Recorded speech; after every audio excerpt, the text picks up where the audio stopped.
Chapter 100. Being killed many times. When I look back on my life, I can't help but think, what a miserable life I've led. Because of my naturally silver hair, I've been constantly bullied by the people in the village.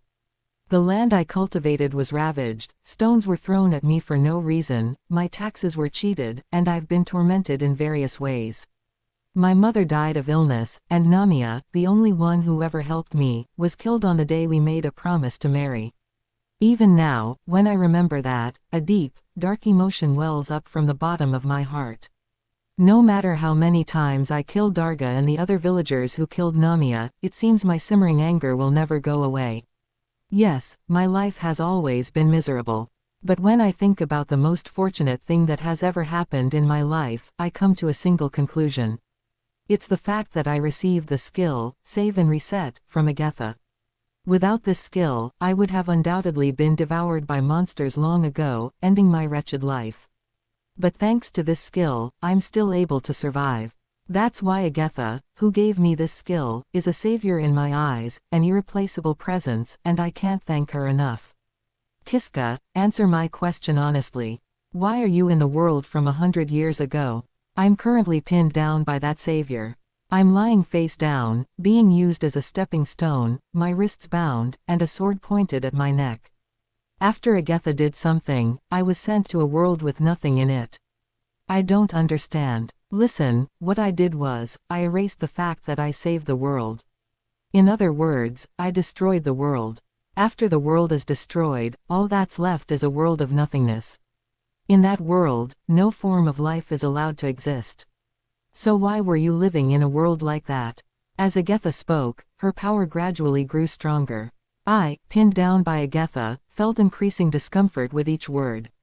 That's because I'm an existence removed from causality, I replied. Who told you that? Who said such a thing? The observer, that's what they're called, appeared in front of me. The observer. What's that? This observer told me to go to the world from 100 years ago. Oh, no, I don't want to hear any more. At that moment, Agatha went mad. Blood was flying. It seemed that Agatha had cut my throat. I awakened and realized that I had reset. As before, I was inside the dungeon. Agatha was in front of me, crouched down, holding her head and screaming. Hey, Agatha, are you okay?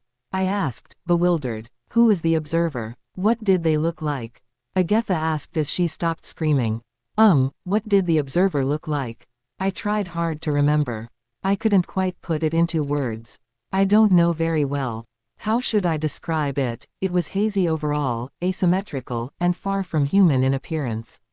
Is it a god? No, it's not a god. It said that about itself. I see. Agatha nodded and got up wearily.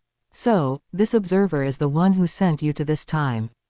That's right. It's annoying, having an existence beyond human knowledge. And you, Kiska, were completely taken in by its words.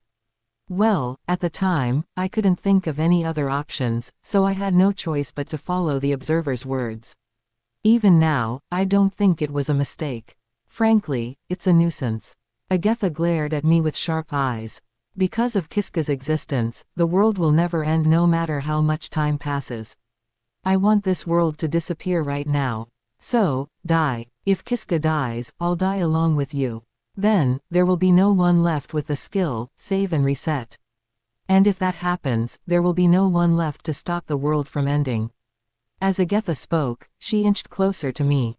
Even if you tell me to die, if I die, I'll just reset to a time before that. So far, I've died hundreds of times.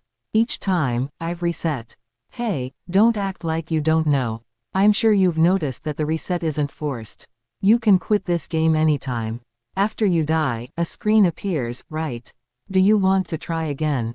Yes, no. Agatha's words were indeed correct. Every time I died, the words, game over, appeared, and I was asked whether I wanted to try again. I was too scared to choose, no, so I've been selecting, yes without thinking each time. Listen, I didn't give away, Save and Reset, to just you. I gave it to everyone who came to this Katarov dungeon. But everyone, after dying 3 times or so, gave up and chose, no. Kiska, you're the only one who keeps choosing, yes, no matter how many times you die. Agatha had mentioned before that she had given, save and reset, to others as well. But I see. If you choose, no, there won't be a reset. So, Kiska, there's no shame in choosing, no. What lies ahead after choosing, no, is eternal slumber. Doesn't that sound like a peaceful way to go? Besides, if you die, I'll die with you. So please, die. She said this with a smile. It was an unmistakably mad smile. Her eyes weren't smiling at all. Well, as I tried to say something, everything turned bright red. The next moment, my consciousness was severed. Well, you won't die so easily. After returning to life, I opened my eyes to find Agatha standing there. Hey, Agatha. My words were cut off because Agatha had thrust her sword into my throat. Kiska, from now on, I'm going to kill you a lot, so many times you won't be able to count. I'll keep killing you until you scream that you don't want to die anymore. And then, in the end, when you're in utter despair, you'll choose, no, and die. I'll kill you many times before that. The sound of blood splattering filled the air. It seemed that I was going to be killed multiple times from now on. Chapter 101. Over and over again. Pain is agony. If I'm hit, it hurts, and if I'm slashed with a sword, it hurts even more. So, with each death, my spirit is worn down. In that case, I'll kill you over and over again until you've had enough. Ahaha, I can't wait to see how you'll scream and cry now. Saying that, she thrusts a sword into me. Die, die. While screaming, Agatha repeatedly stabs the sword into my body. With each thrust of the sword into my body, there's a sound of flesh being torn apart. Trying to alleviate the intense pain, I let out screams. In the next moment, I was dead. Ahaha, I won't give you a moment's rest. The moment I die, I experience a return from death. As soon as I realize this, Agatha in front of me swings her sword as if to slice me to pieces. Again, I die. You still seem to have some composure. Should I kill you in a way that makes you feel more pain? Saying that, Agatha stabs me multiple times. Before I realize it, I'm dead. How painful was that? I'll make it even more painful from now on. Saying this, she stabs me with her sword. Ahaha, this is just the beginning. From now on, you'll suffer even more. I can't wait to see how you'll go mad. With a smile, she kills me. Hey, how are you feeling right now? Are you starting to hate it? Saying this, she kills me. Hey, it must be the worst feeling, right? But I won't stop. And like that, she kills me again. Come on, die, you weakling. It's pathetic to be easily killed by someone younger. She speaks provocatively while killing me. You haven't given up yet. Even if you keep coming back to life, you'll be forever killed by me. Hey, so how about giving up and choosing, no, soon?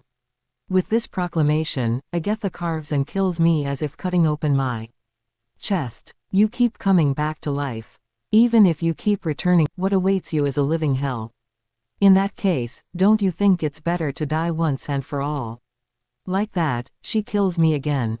Keep going, fight, fight. Does it hurt? Hey, does it hurt?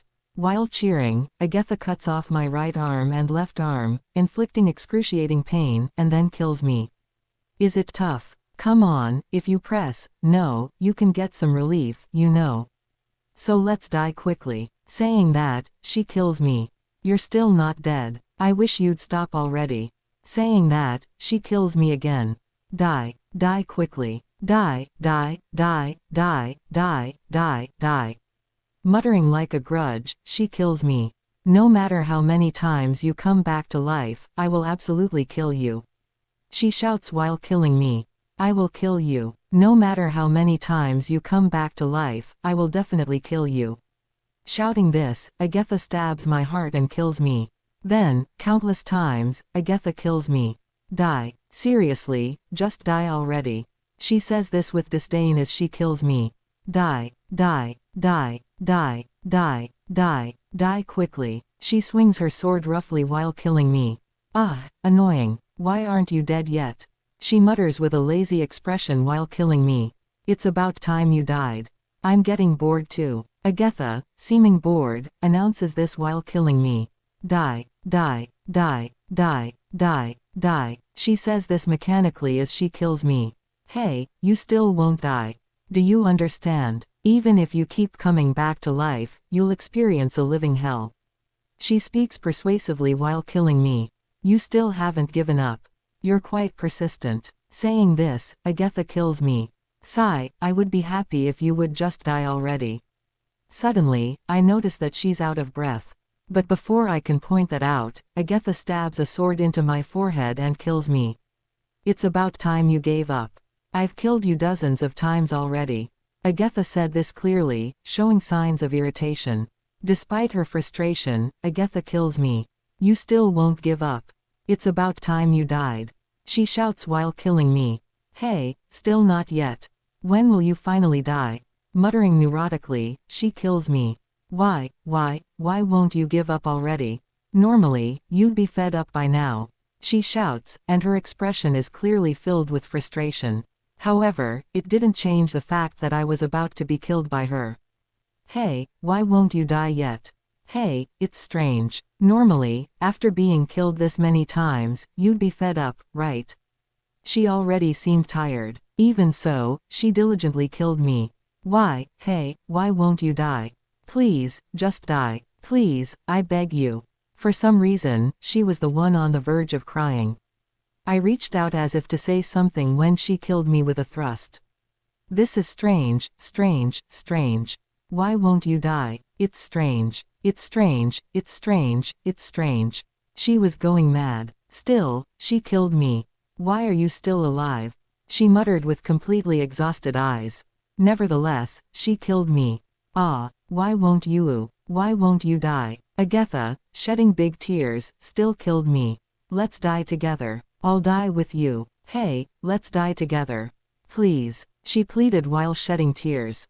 Nevertheless, she thrust her sword into my body.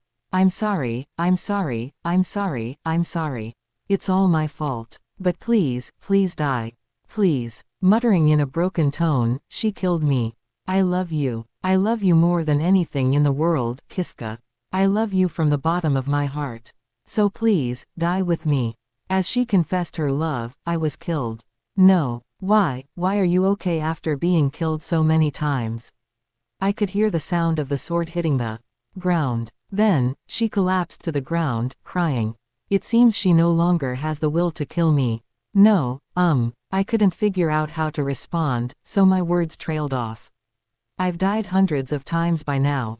To be honest, it doesn't bother me that much. Certainly, dying is painful. I'd rather not feel that pain if possible. But maybe because I've died so much, there's a part of me that has become accustomed to it. So, is it over now? Personally, I wouldn't have minded dying more, but I said so. You're crazy, Agatha said with a deep sigh. Well, I'm just an ordinary person. So, I don't think I deserve to be told that.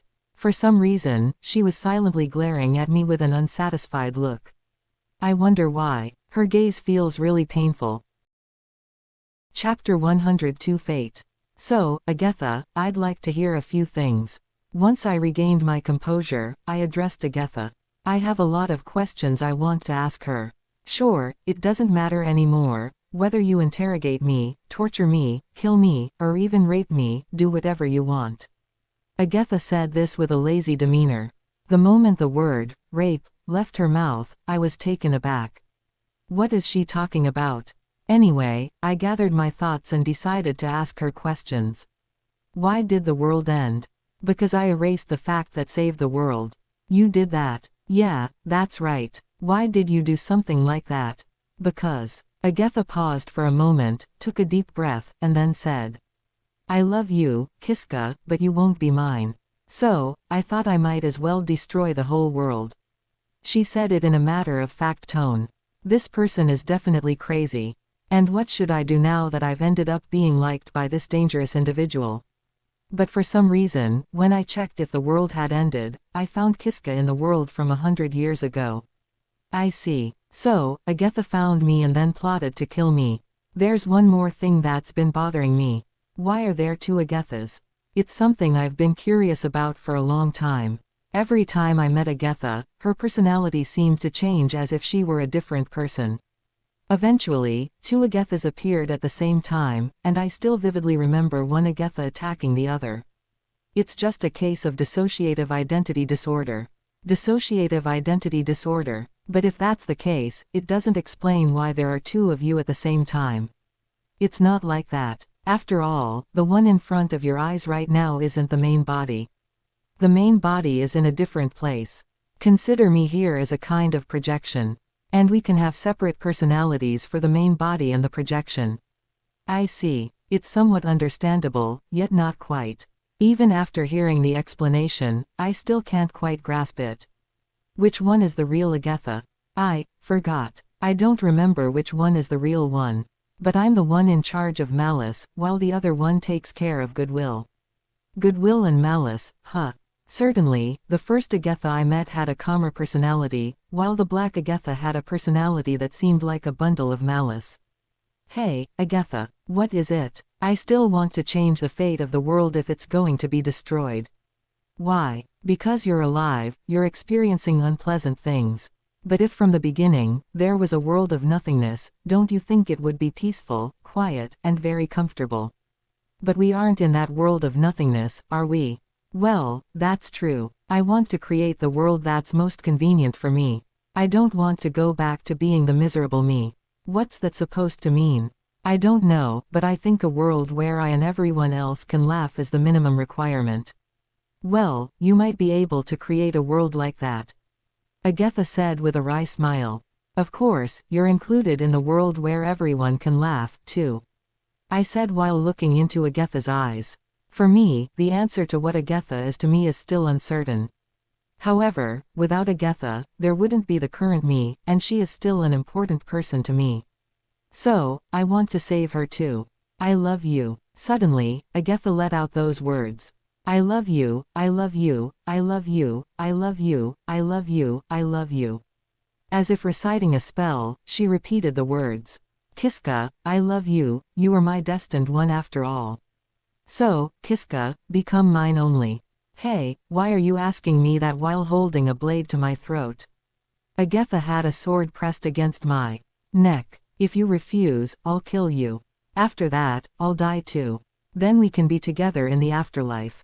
She's definitely out of her mind. Didn't you give up on killing me?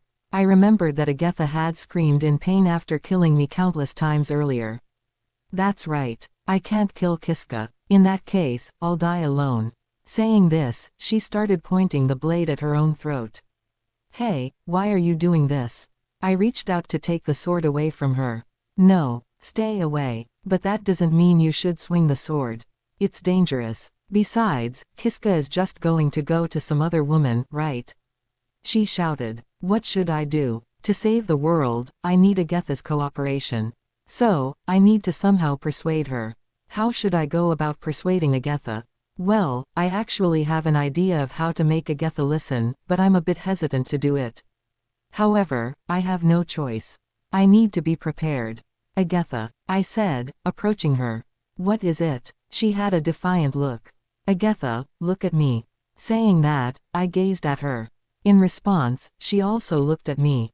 Our eyes met. Agetha then looked a bit embarrassed and averted her gaze. I prevented her from doing so by touching her cheek. At that moment, when she looked at me again, I kissed her on the lips. The sound of a sword hitting the ground, clank, could be heard. It seemed that Agetha had let go of the sword. Agetha, listen to what I say. If you listen, I'll give you a reward. What kind of reward? If I tell you that in advance, the anticipation will be gone, won't it? Saying this, she looked at me with hopeful eyes. So, Agetha, what will you do? Will you listen to me, or not? I'll listen. Agetha insisted eagerly. I'll do anything Kiska says, so please don't abandon me. All right. I nodded and then stroked her head. In response, she happily leaned into me. All right, Agetha. Please cooperate to save the world. Okay. The fate of the world depended on how well I could keep Agetha in a good mood. Chapter 103 left. First of all, I succeeded in securing Agetha's cooperation. So Agetha, how can we defeat the Demon Lord? Defeating the Demon Lord Zoga should be the key to stopping the current goal of world destruction. First, you need to awaken my main body. Oh, that's right. Agatha mentioned earlier that the one in front of me is not her main body but a clone. Where can I meet this main body of yours? It's not far from this location. After all, I believe it's in this dungeon right now. The hero what was his name? Hero Eligen. Yeah, that's the one. Hero Eligen. He is both the first prince of the Rastarna kingdom and a hero. I was transported to this Katarov dungeon as a guide for Hero Eligen's party. So, do I need to meet Hero Eligen? Well, to be precise, it's not Hero Eligen himself but the sword he possesses. Sword. If I recall correctly, the sword held by a hero is usually referred to as the Holy Sword. What's that sword you're talking about? The Holy Sword Hagentia. That's the sword a hero wields. I'm sealed inside that sword. Huh. Wait, did I just hear something unbelievable? Where are you? I told you, I'm sealed inside the Holy Sword Hagentia. What does that mean? No matter how you look at it, it's impossible to understand, but I'll have to accept it as it is. So, how can I help you if you're inside the Holy Sword? You don't need to do anything. What? Why? Listen, I've saved this world once before. So, all you need to do is follow the same procedure. That makes sense. In the timeline where I wasn't present, she once saved the world. So, if I don't interfere and let Agatha's power work, the world should be saved. In that case, I understand. I won't do anything. Well, I'll at least guide you to a certain extent. When Agaya uttered those words, her presence slowly started to diminish, as if she were on the verge of vanishing from this place entirely. Hey, are you okay? I yelled as I tried to touch Agatha's body.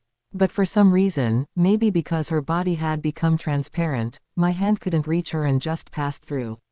Don't worry. I told you this body is a clone. Maintaining a clone is quite challenging. Even appearing in front of you like this was quite a task. Now that I thought about it, when Agatha appeared in front of me, she said something like, "Finally, I can interfere with the event." I see, there must be various constraints for Agatha to manifest as a clone. Besides, simple interactions like talking can be done even without a physical presence, Agatha explained. I heard Agatha's voice coming from nowhere as if she had vanished from my sight. It's surprising what you can do. Well, I am a hero, after all, she replied, which somehow sounded quite convincing. Heroes are indeed impressive. So, what should I do next? I asked. Follow my guidance, she said. With that, I started exploring the dungeon, following Agatha's lead. I quickly arrived at a fork in the path with two directions to choose from. In each time loop, I had been going to the right, where there were many armored bugbears, and had gained the skill, Agility Enhancement. I used it to synthesize skills and acquire the thief skills. So, out of habit, I wanted to go right again. Go left, Agatha suddenly whispered in my mind. Left, you say? Yes, go left. But I wanted to go right to acquire new skills. In that case, you can always come back later and get the skills. For now, head left. With that, I agreed to follow her lead. What will I find on the left? As I walked to the left, I asked her. I want you to meet someone. This person was my ally, and thanks to his help, we were able to save the world. An ally, huh? I wonder who it could be. Judging from Agatha's description, it didn't seem like the hero, Eligen. The warrior Gorgono and the holy knight Canaria were traitors, so they could be ruled out. That left the sage Niao. Meeting Niao as an ally made sense. With her incredible abilities, it wouldn't be surprising if she had been helping save the world. The thought of meeting Niao boosted my spirits. Though she had forgotten all our interactions from the previous time loop, I was genuinely happy at the prospect of seeing her again. With renewed enthusiasm, I continued my journey through the dungeon. That person over there is my ally, Agatha said in my mind. I spotted a figure in the distance. Hey, NY. I stopped myself before finishing the name. Who are you? The person in front of me spoke in a low voice as he looked at me. I suddenly remembered that there was one more person in the heroes group, someone I had completely forgotten. Kiska, this is my ally, Noct, Agatha's voice echoed.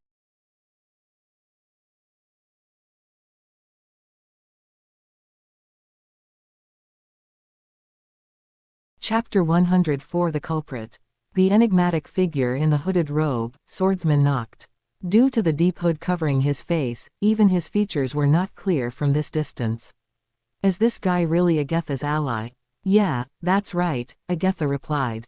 What should I do? For now, just start a conversation with him. I've already introduced you to Noct.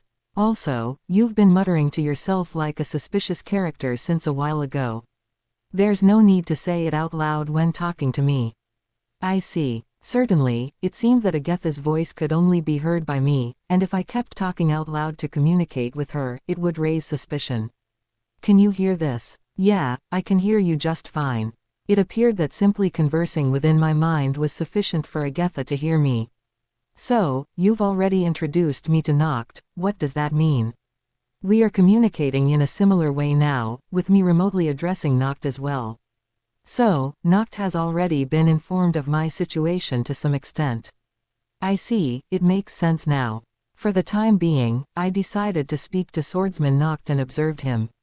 Swordsman Noct simply stood silently. Since I couldn't see his expression and didn't know what he was thinking, I hesitated to start a conversation. Nonetheless, I couldn't remain silent forever, so I gathered my courage and initiated the conversation. You're Noct, right? Yeah, you're Agatha's ally, correct? Agatha. It seemed like the name, Agatha, didn't ring a bell with him. Hey, what's going on? Come to think of it, I never introduced myself with my real name. So, what did you introduce yourself as? I said I was the true hero. True hero, huh? That means that Hero Eligion is a false hero. Anyway, I should correct myself. I'm sorry, I misspoke. Noct, you are an ally of the true hero, right? Yeah, that's right. It seems like you're one as well. Earlier, the true hero told me about it. It seems that Agatha introduced me properly to Swordsman Noct. So, what should I do? I guess we should go and consult the true hero. With that, Swordsman Noct fell into silence once again. Was he communicating with Agatha in his mind? Hey, Agatha, wait. I'm currently talking to Noct. You'll have to wait. It seems she's occupied at the moment. I'll just have to be patient. Alright, I'm done. What's finished? I told Noct everything about the plan. I almost forgot. Without my orders, he's just a puppet unable to do anything. Come to think of it, in the previous timelines, Swordsman Noct never actively participated. Perhaps it's because he couldn't do anything without Agatha's orders. So, what should I do? I want you to cooperate with Noct to accomplish something. What do you mean by something? Before explaining that, Noct, show your face hidden beneath the hood to this man. As soon as Agatha said that, Swordsman Noct removed his hood. The first thing that caught my eye was his shining silver hair. Surprisingly, he had a handsome face, but the unsettling deadness in his eyes marred his appearance. You're fortunate. It seems like you two can get along well. I believe you refer to each other as Alcusians. That's right. Swordsman Noct and I both had silver hair. Now, Kiska, what I need you to do is to eliminate the people I'm about to introduce. The word, eliminate, caught my attention. I want you to kill these 4 individuals, Warrior Gorgono, Holy Knight Canaria, Sage Niao, and Hero Eligion. What? I involuntarily let out a bewildered response. 2 things struck me in that moment, the inclusion of Sage Niao's name on the elimination list and the sudden recollection of something important. Because of this silver hair, I had been bullied for years in the village of Katarov. The reason for the bullying stemmed from the belief that Alcusians, like me, had once betrayed the hero and sided with the demon race. Come to think of it, when I first arrived in this world 100 years ago, I interacted with the villagers and my silver hair didn't earn me any disdain. In other words, in this era, the stigma of Alcusians being traitors had not yet taken root. In fact, it suggested that during this time, there was still a chance to reconsider the belief that Alcusians would betray the hero. Could it be, you've done this before? Yeah, that's right. To save the world, there was no other choice but to kill these 4. Hearing Agatha's words, I became certain of something and, simultaneously, my vision blurred and warped. It seemed like a dizzy spell. Feeling nauseous, I instinctively leaned against the wall. The silver hair was at the root of the chaos that had become my life. Due to this hair, I was tormented in the village, which led to my mother's illness and death, my childhood friend Namia's murder, and my wrongful imprisonment deep within the dungeon. If it weren't for this silver hair, my life would have taken a completely different path. Now I was faced with the task of killing the hero's party. While it might be necessary to save the world, from an outsider's perspective, it could easily be seen as a treacherous act against humans. Suddenly, I visualized something in my mind, the silver-haired swordsman Noct ruthlessly slaughtering the hero's party. Ah, I see. It was this silver-haired Noct who had killed the hero's party, and that was why Alcusians would be persecuted as traitors. I couldn't cooperate with this person. After all, this very individual was the source of the chaos in my life. Chapter 105 Target. Kiska, are you okay? Suddenly, Agatha calls out to me. Yeah, I'm fine. Even though I say that, my voice seems shaky. I see. Agatha nods, but it seems she can't shake off the feeling of unease about me. So, what should we do first? Trying to change the subject, I ask. First, we need to kill Sage Niao. As soon as Agatha says that, I feel a discomfort in my chest. Do we really need to kill Niao? Personally, I have strong feelings for Sage Niao. That's why I really want to avoid killing Niao. Why do you think that way? Agatha mutters with a suspicious tone. Does Agatha know about the relationship I built with Niao in the previous timeline? If she knows, she might feel jealous of Niao. If she gets jealous, she might try to kill Niao. Therefore, without letting her know that, I need to guide her toward the policy of not killing Niao.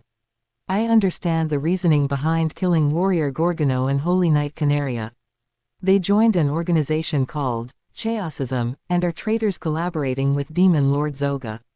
Chaosism. It seems Agatha doesn't quite grasp the term. Don't you know? I don't have all the details, but it seems there's such an organization. Oh, I knew about the existence of the organization, but I didn't know its name. Ah, I see. They are the ones who did that to me, huh? A shiver runs down my spine. Because Agatha's tone carries a strong sense of murderous intent. Could it be that Chaosism is the one that sealed Agatha? Yeah, that's right. Agatha nods. I see. Chaosism not only worked to resurrect the Demon Lord but also had a hand in Agatha's sealing. Anyway, it's absolutely necessary to kill Holy Knight Canaria and Warrior Gorgono.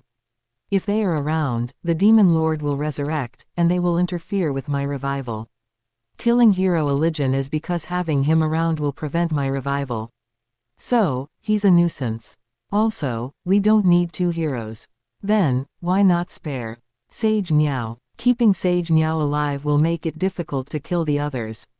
I've had Sage Niao interfere in battles before, and failing to kill someone because of that is something I want to avoid at all costs. So, to ensure a successful outcome, I want to kill Sage Niao. Hearing that, I felt relieved. If I can prevent Sage Niao from intervening in battles, I might not need to kill her. If that's the case, I will prevent Sage Niao from intervening.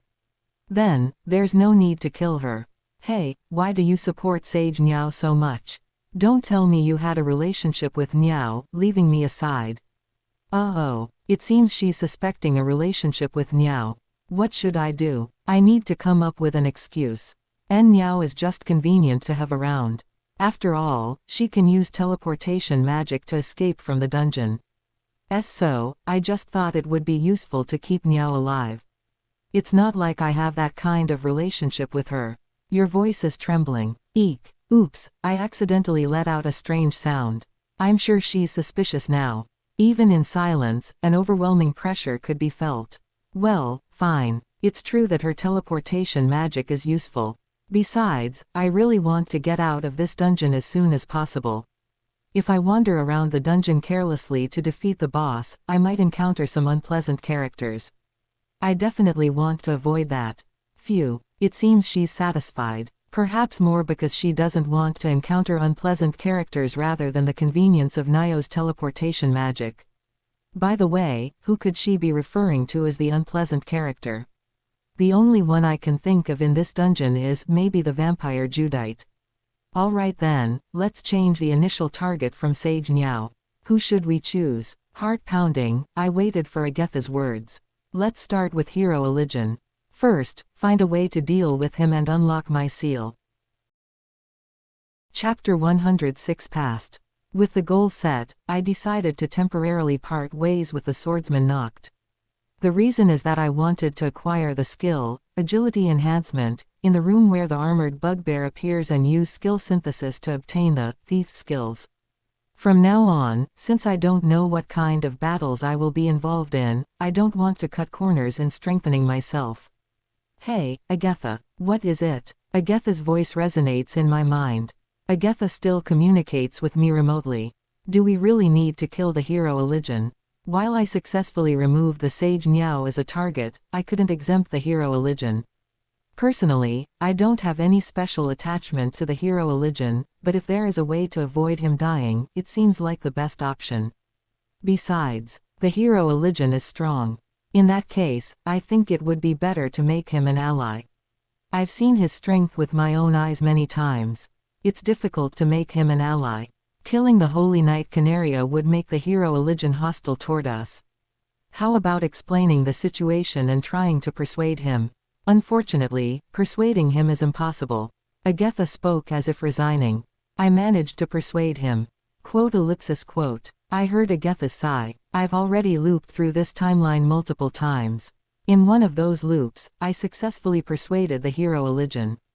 Realizing that I couldn't defeat the warrior Gorgono and the Holy Knight Canaria with my own strength, I sought a way to persuade the hero Eligen to become an ally. While I initially failed, through repeated loops, I've already figured out how to persuade the hero Eligen. So, you persuaded him. What happened next? The hero Eligen was killed by the Holy Knight Canaria. I spoke honestly. Then, I suddenly recalled how the future had drastically changed due to Nio's intrusion. I see. Agatha nodded and fell silent, lost in thought. Well, if that's the case, there might be room for persuasion. However, I wouldn't want to drastically change the method that once succeeded. You probably understand, based on experience, that altering one event can lead to significant changes in the future.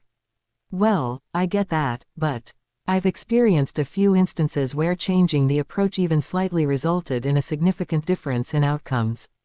But if I fail, I can always try again. I've already died countless times. At this point, a few more deaths won't bother me. Kiska. I was surprised to be called by that name. It was because Agatha was right in front of me. Agatha had refrained from manifesting her physical form to conserve energy, communicating remotely instead. Despite that, she chose to reveal herself in this manner. Is Kiska dissatisfied with my approach? Saying so, she stared at me with an anxious gaze.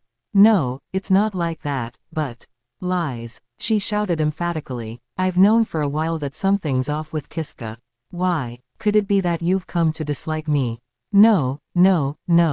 If Kiska dislikes me, I won't be able to go on living. Saying that, Agatha collapsed on the spot. Sorry, Agatha. There's no way I could ever dislike you. I instinctively drew closer to her.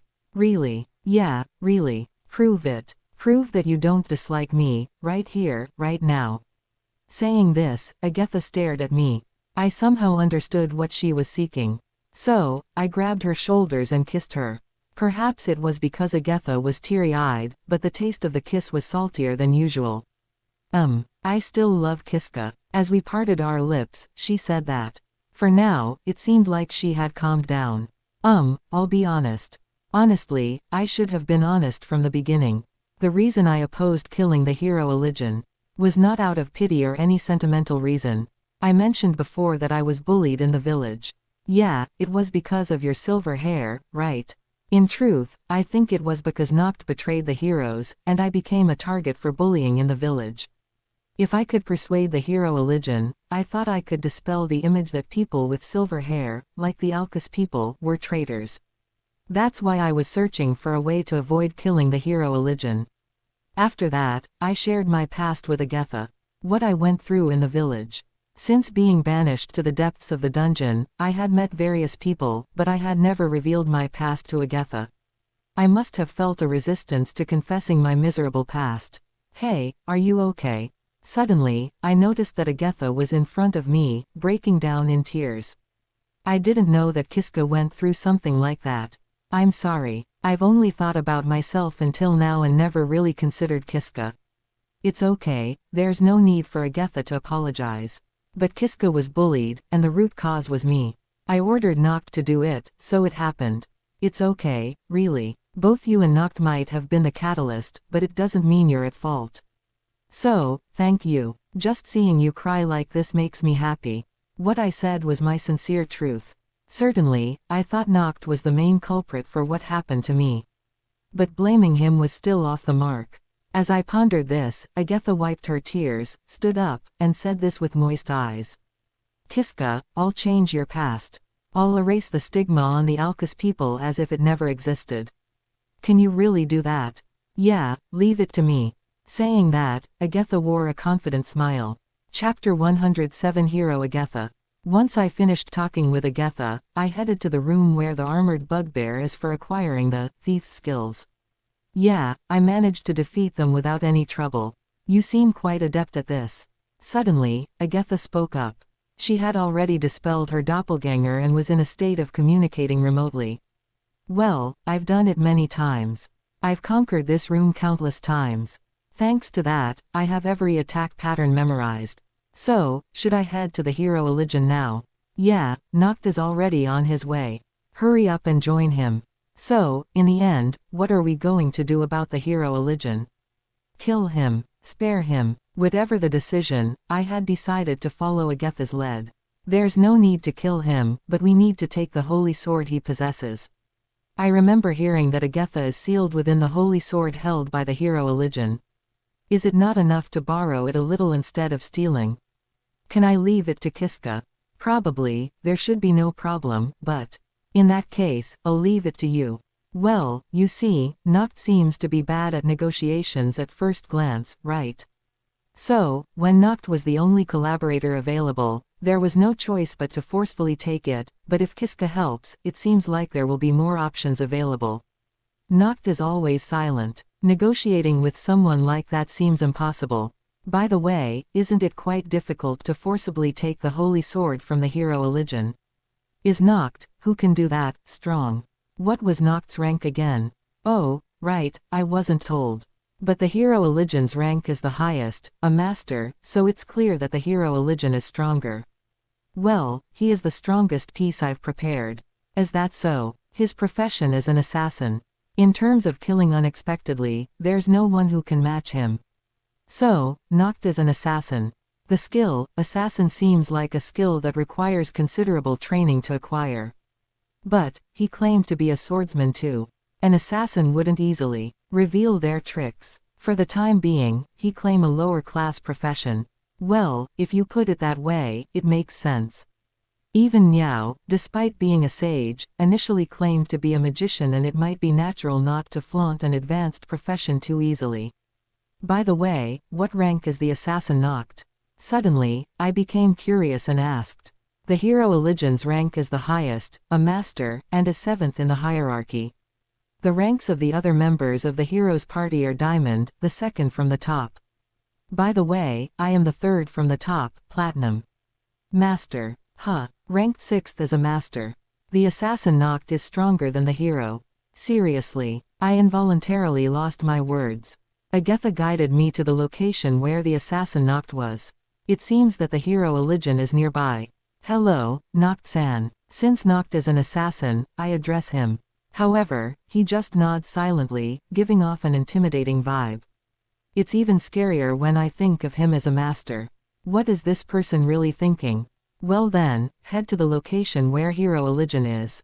Initially, Kiska will negotiate, and if it fails, Noct will take over. The details of the plan have already been communicated to Noct. Go close hollow corner bracket.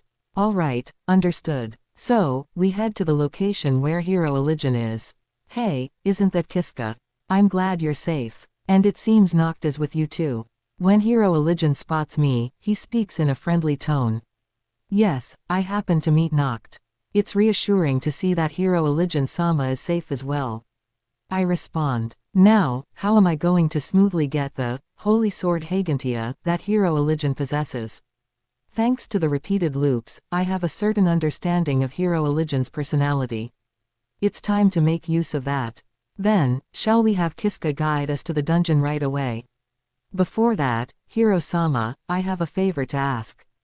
A favor? What is it? Could you please entrust the holy sword Hagentia to me for a while? What do you mean? Actually, there's a seal placed on that holy sword. So, I want to release its true power. A human is sealed within the holy sword, but revealing such an extraordinary truth might be met with skepticism. Instead, let's maintain the narrative that the sword's true power is under a seal. A seal? I've never heard of such a thing. But it's true. Of course, I'll return it as soon as the seal is lifted. Are you saying you will lift that seal? Hiro-Elijin, upon hearing this, looks at me with a wary expression. It's only natural to be cautious. Believing such an absurd story would be strange. However, I already have prepared material to persuade him. No, I won't be the one to lift the seal. The swordsman Noct here will lift the seal. Upon saying this, Hiro-Elijin looks surprised. Is that true, Noct? When he asks, the assassin Noct nods silently. Understood. If Noct-san guarantees it, I'll temporarily entrust it. Hiro-Elijin hands over the holy sword Hagentia to the assassin Noct. For now, the negotiation is a success. While it might be challenging for my words alone to earn trust, it seems the words of Noct, the master assassin, worked well. Afterward, Noct carefully places the holy sword Hagentia on the ground and takes something out from within his robe. It appears to be a gem, and upon closer inspection, intricate patterns are engraved within. I couldn't discern the nature of the gem. However, as Noct holds the gem, he mutters something under his breath. Suddenly, the gem starts emitting a dazzling light. The gem is drawn into the holy sword Hagentia, as if being absorbed, and the sword begins to glow. The light gradually intensifies, eventually filling the vision with brilliance. To escape the brightness, it's necessary to shield the eyes with the arms for a while. Then, when I become aware again, the light has subsided. Finally, I can get outside. A voice is heard, a familiar voice. Now, I can finally do the work of a hero. In front of me is none other than Agatha, the hero. Chapter 108 Two Heroes. Who are you? Hiro-Elijin's voice trembled as he spoke. Of all those present, Hiro-Elijin was the most astonished by Agatha's appearance. That's understandable. After all, Noct and I knew about it in advance. I'm Agatha Tsubaki. Despite appearances, I am the real hero. What are you talking about? I am the hero. You merely possess a portion of the hero's abilities. Technically, you can be considered a hero's apostle. Agatha says this. The phrase, hero's apostle, strikes a chord in me. Warrior Gorgono used to refer to me in that way. Certainly, since I also have the hero's skills, it makes sense. Both I and Hiro-Elijin might indeed be the hero's apostle. This is unbelievable. There's no way I can believe. Hiro-Elijin couldn't finish his sentence because Agatha had delivered a powerful kick to his abdomen. Sent flying, Elijin crashed forcefully into the dungeon wall. Agatha's assault didn't stop there. She punched Elijin's face with full force after he collided with the wall. As a result, a large hole appeared in the wall, and Elijin's face sunk into it. Agatha was overwhelmingly dominating. This is the difference in power between a true hero and a hero's apostle. Even so, Agatha didn't let up on her attacks. Once again, she raised her fist to strike. Hey, this is going too far. Weren't we supposed to avoid killing Hiro-Elijin? Shouldn't I stop Agatha right now? Such thoughts crossed my mind. Save. It was Hiro-Elijin's voice. The moment his voice was heard, his figure blurred. Instantly, multiple images of Hiro-Elijin appeared.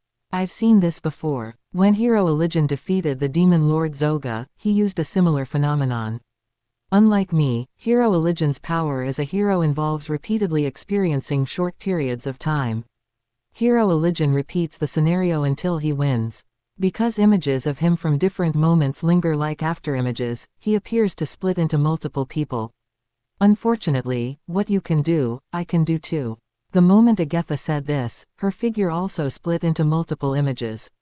Then, the duplicated versions of each clashed. Gradually, the images of each other faded away until finally, only one Agatha was left standing.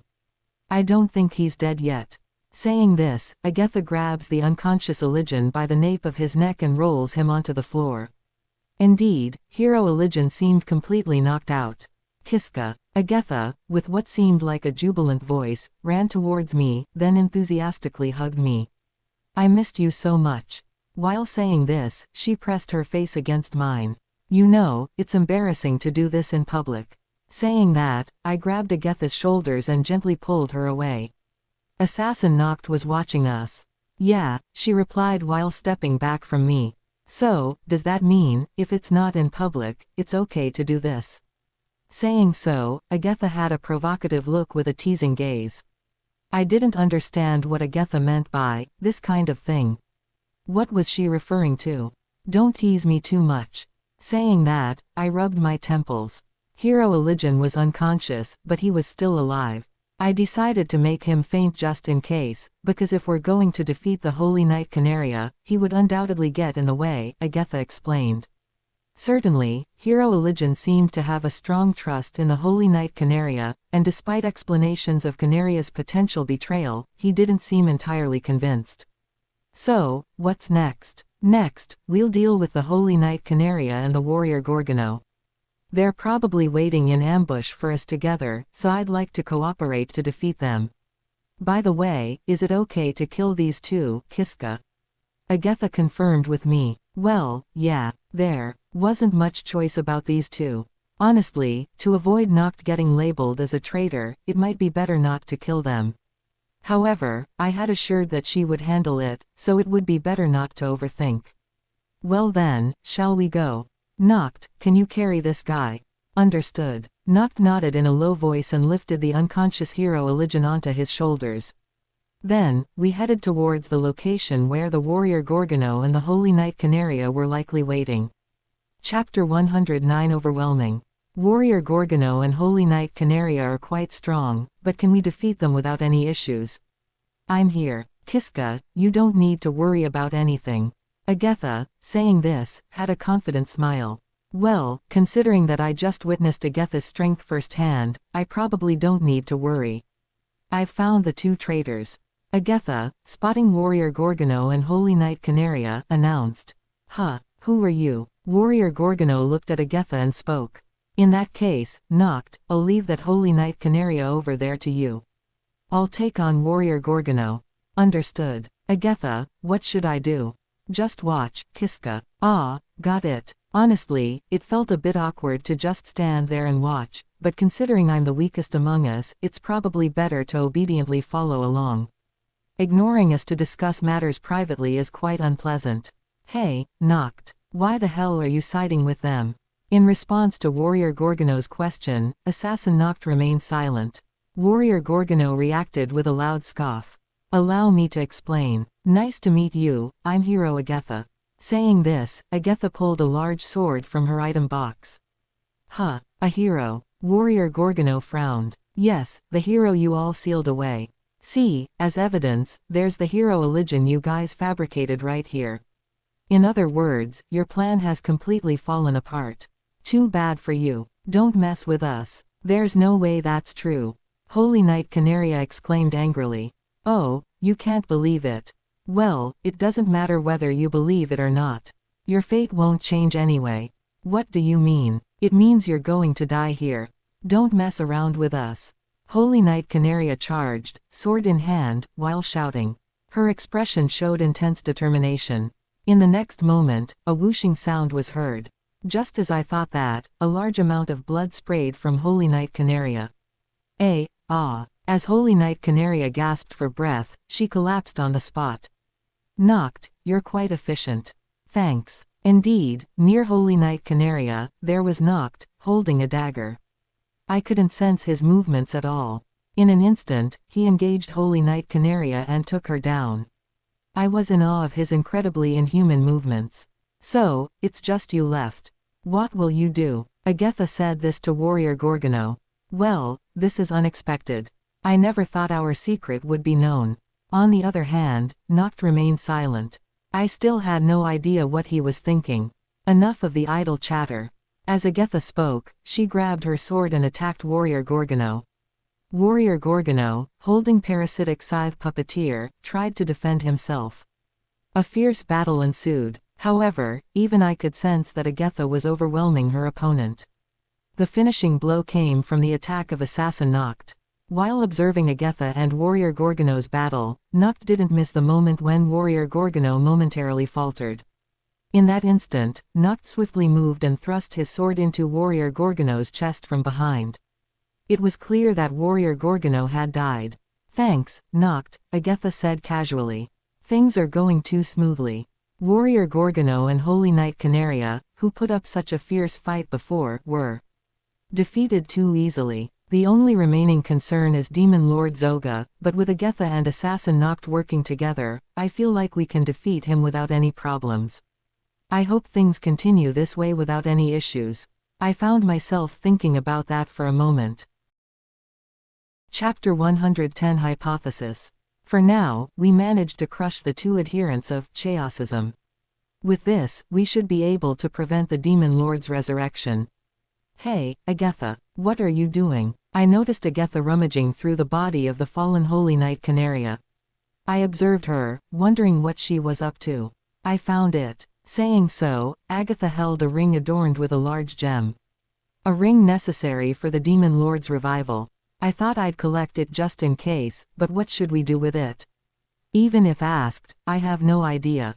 While a ring capable of resurrecting the Demon Lord sounds impressive, the details remain shrouded in mystery. Is it exclusive to the Demon Lord, or can others be resurrected too? There might be a significant cost associated with resurrection, and frankly, I have no clue about its usage to begin with. "Here, Kiska," Agatha innocently asks with such an expression. "Well, yeah, if you're offering, I might as well take it." I nod without thinking too much about it. Agatha then hands me the ring. I've received it, but I can't think of a use for it. Would it turn into money if I exchange it? A vulgar thought crosses my mind. No, wait. With this ring, could I bring Namia back to life? The moment I realize this, a shiver runs down my spine, and my heart starts pounding. Calm down. It's better not to get your hopes up. If you hope too much and it doesn't work out, the disappointment will be overwhelming. The idea of someone coming back to life is too convenient. So, let's forget about this ring for now. I'll just put it in my pocket or something. When we return to the original time, I can reconsider. If we defeat the Demon Lord Zoga, will everything be resolved? Yeah. With Agatha's call to head to the Demon Lord's location, we make our way there. As long as Warrior Gorgono and Holy Knight Canaria are not around, the Demon Lord Zoga won't resurrect. So, we can defeat him with confidence. If we can defeat the Demon Lord Zoga, we can prevent the world's destruction. That should mark the end of my mission. Thinking about it, it feels somewhat anticlimactic. When I was alone, I struggled a lot, but since Agatha appeared, everything has been resolving surprisingly smoothly. Come to think of it, there was one thing that had been bothering me. "Hey, Agatha, what's up, Kiska? I've been wondering, why did the Chaosism duo let the Demon Lord be killed once? Even if their goal is to kill the hero and reviving the Demon Lord, wouldn't it have been more straightforward to cooperate with the Demon Lord from the start to kill the hero, instead of this roundabout betrayal after his resurrection?" "Ah, well," as Agatha responded, she glanced at the expression of the assassin Noct. "Noct, go ahead." Ordered by Agatha, Noct nodded and walked briskly ahead. "I prefer not to discuss matters related to the hero if possible." Agatha said this and waited until the assassin Noct had created enough distance. "I'm just speculating, but it's likely that the Chaosism deliberately waited until the Demon Lord Zoga was killed by the hands of Hero Eligen. It's a possibility they wanted to avoid until the last moment. Is that so? They don't accurately grasp the power of the hero. Well, I must admit that I don't fully understand my own power either. When Kiska dies, time rewinds. Before passing that power to Kiska, when I died, time also rewound. Probably, they don't fully comprehend that. Well, it's not like a third party would notice that if I die, time rewinds. Frustrated that they couldn't kill the hero no matter what, they resorted to a drastic measure. Curious about what that drastic measure was, I awaited Agatha's explanation. "They sealed me." Agatha uttered these words. with a tone filled with strong resentment. If you can't kill, then seal.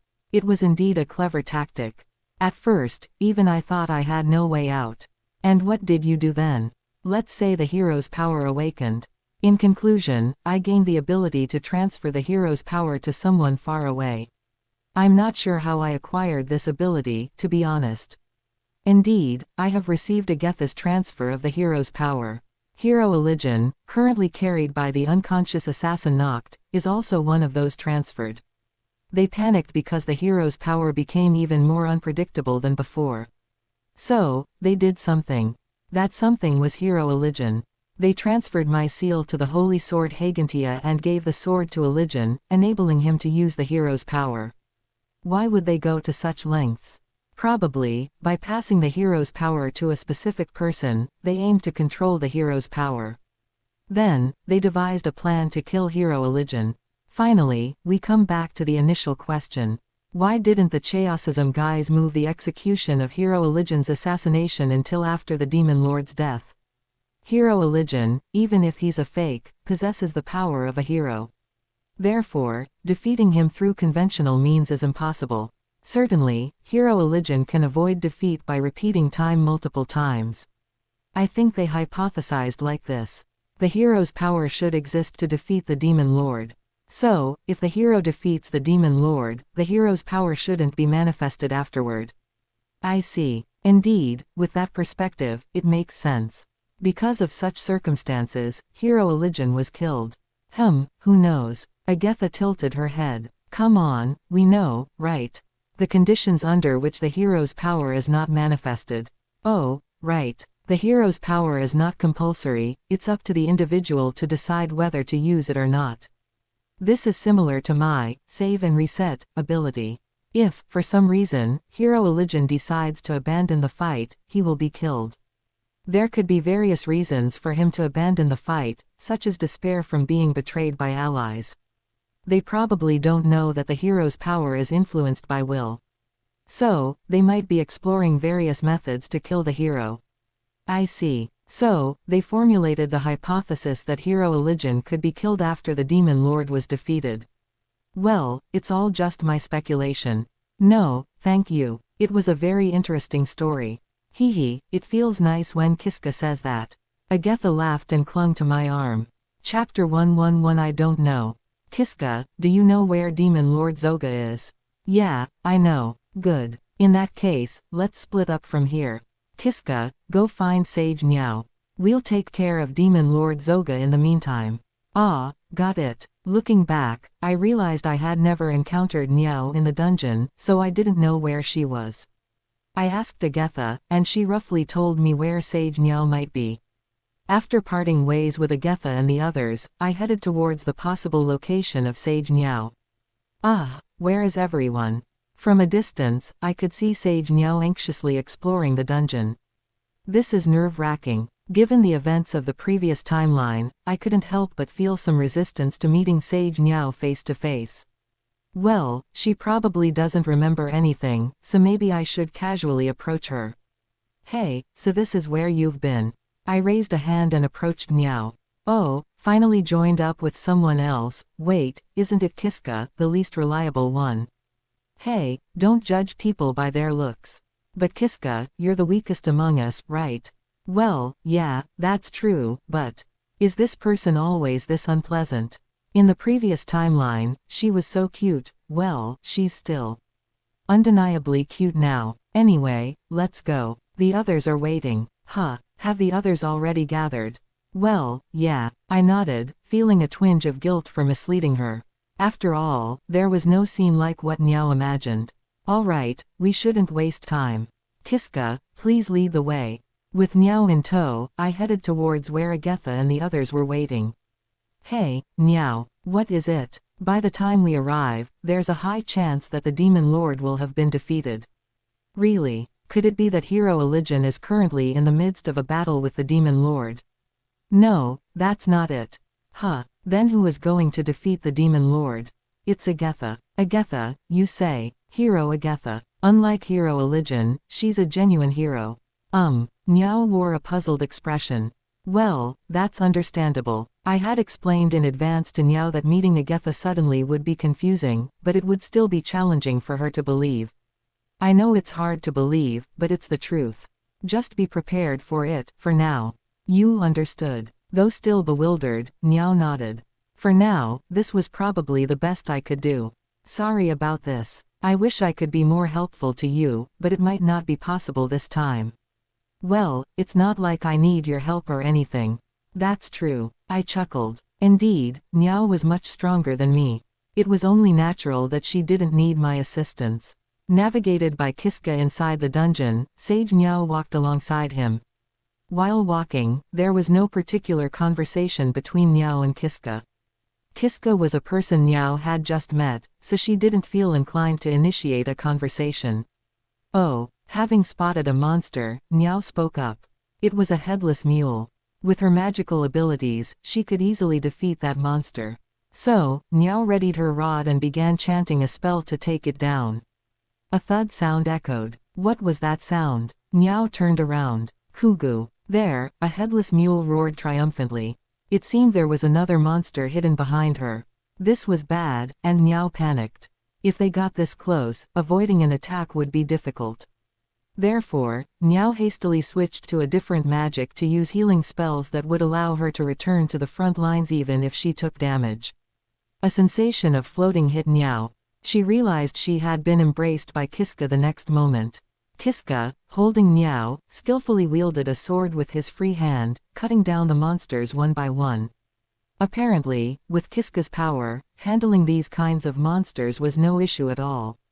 So, Niao decided to trust herself to Kiska's arms and relaxed.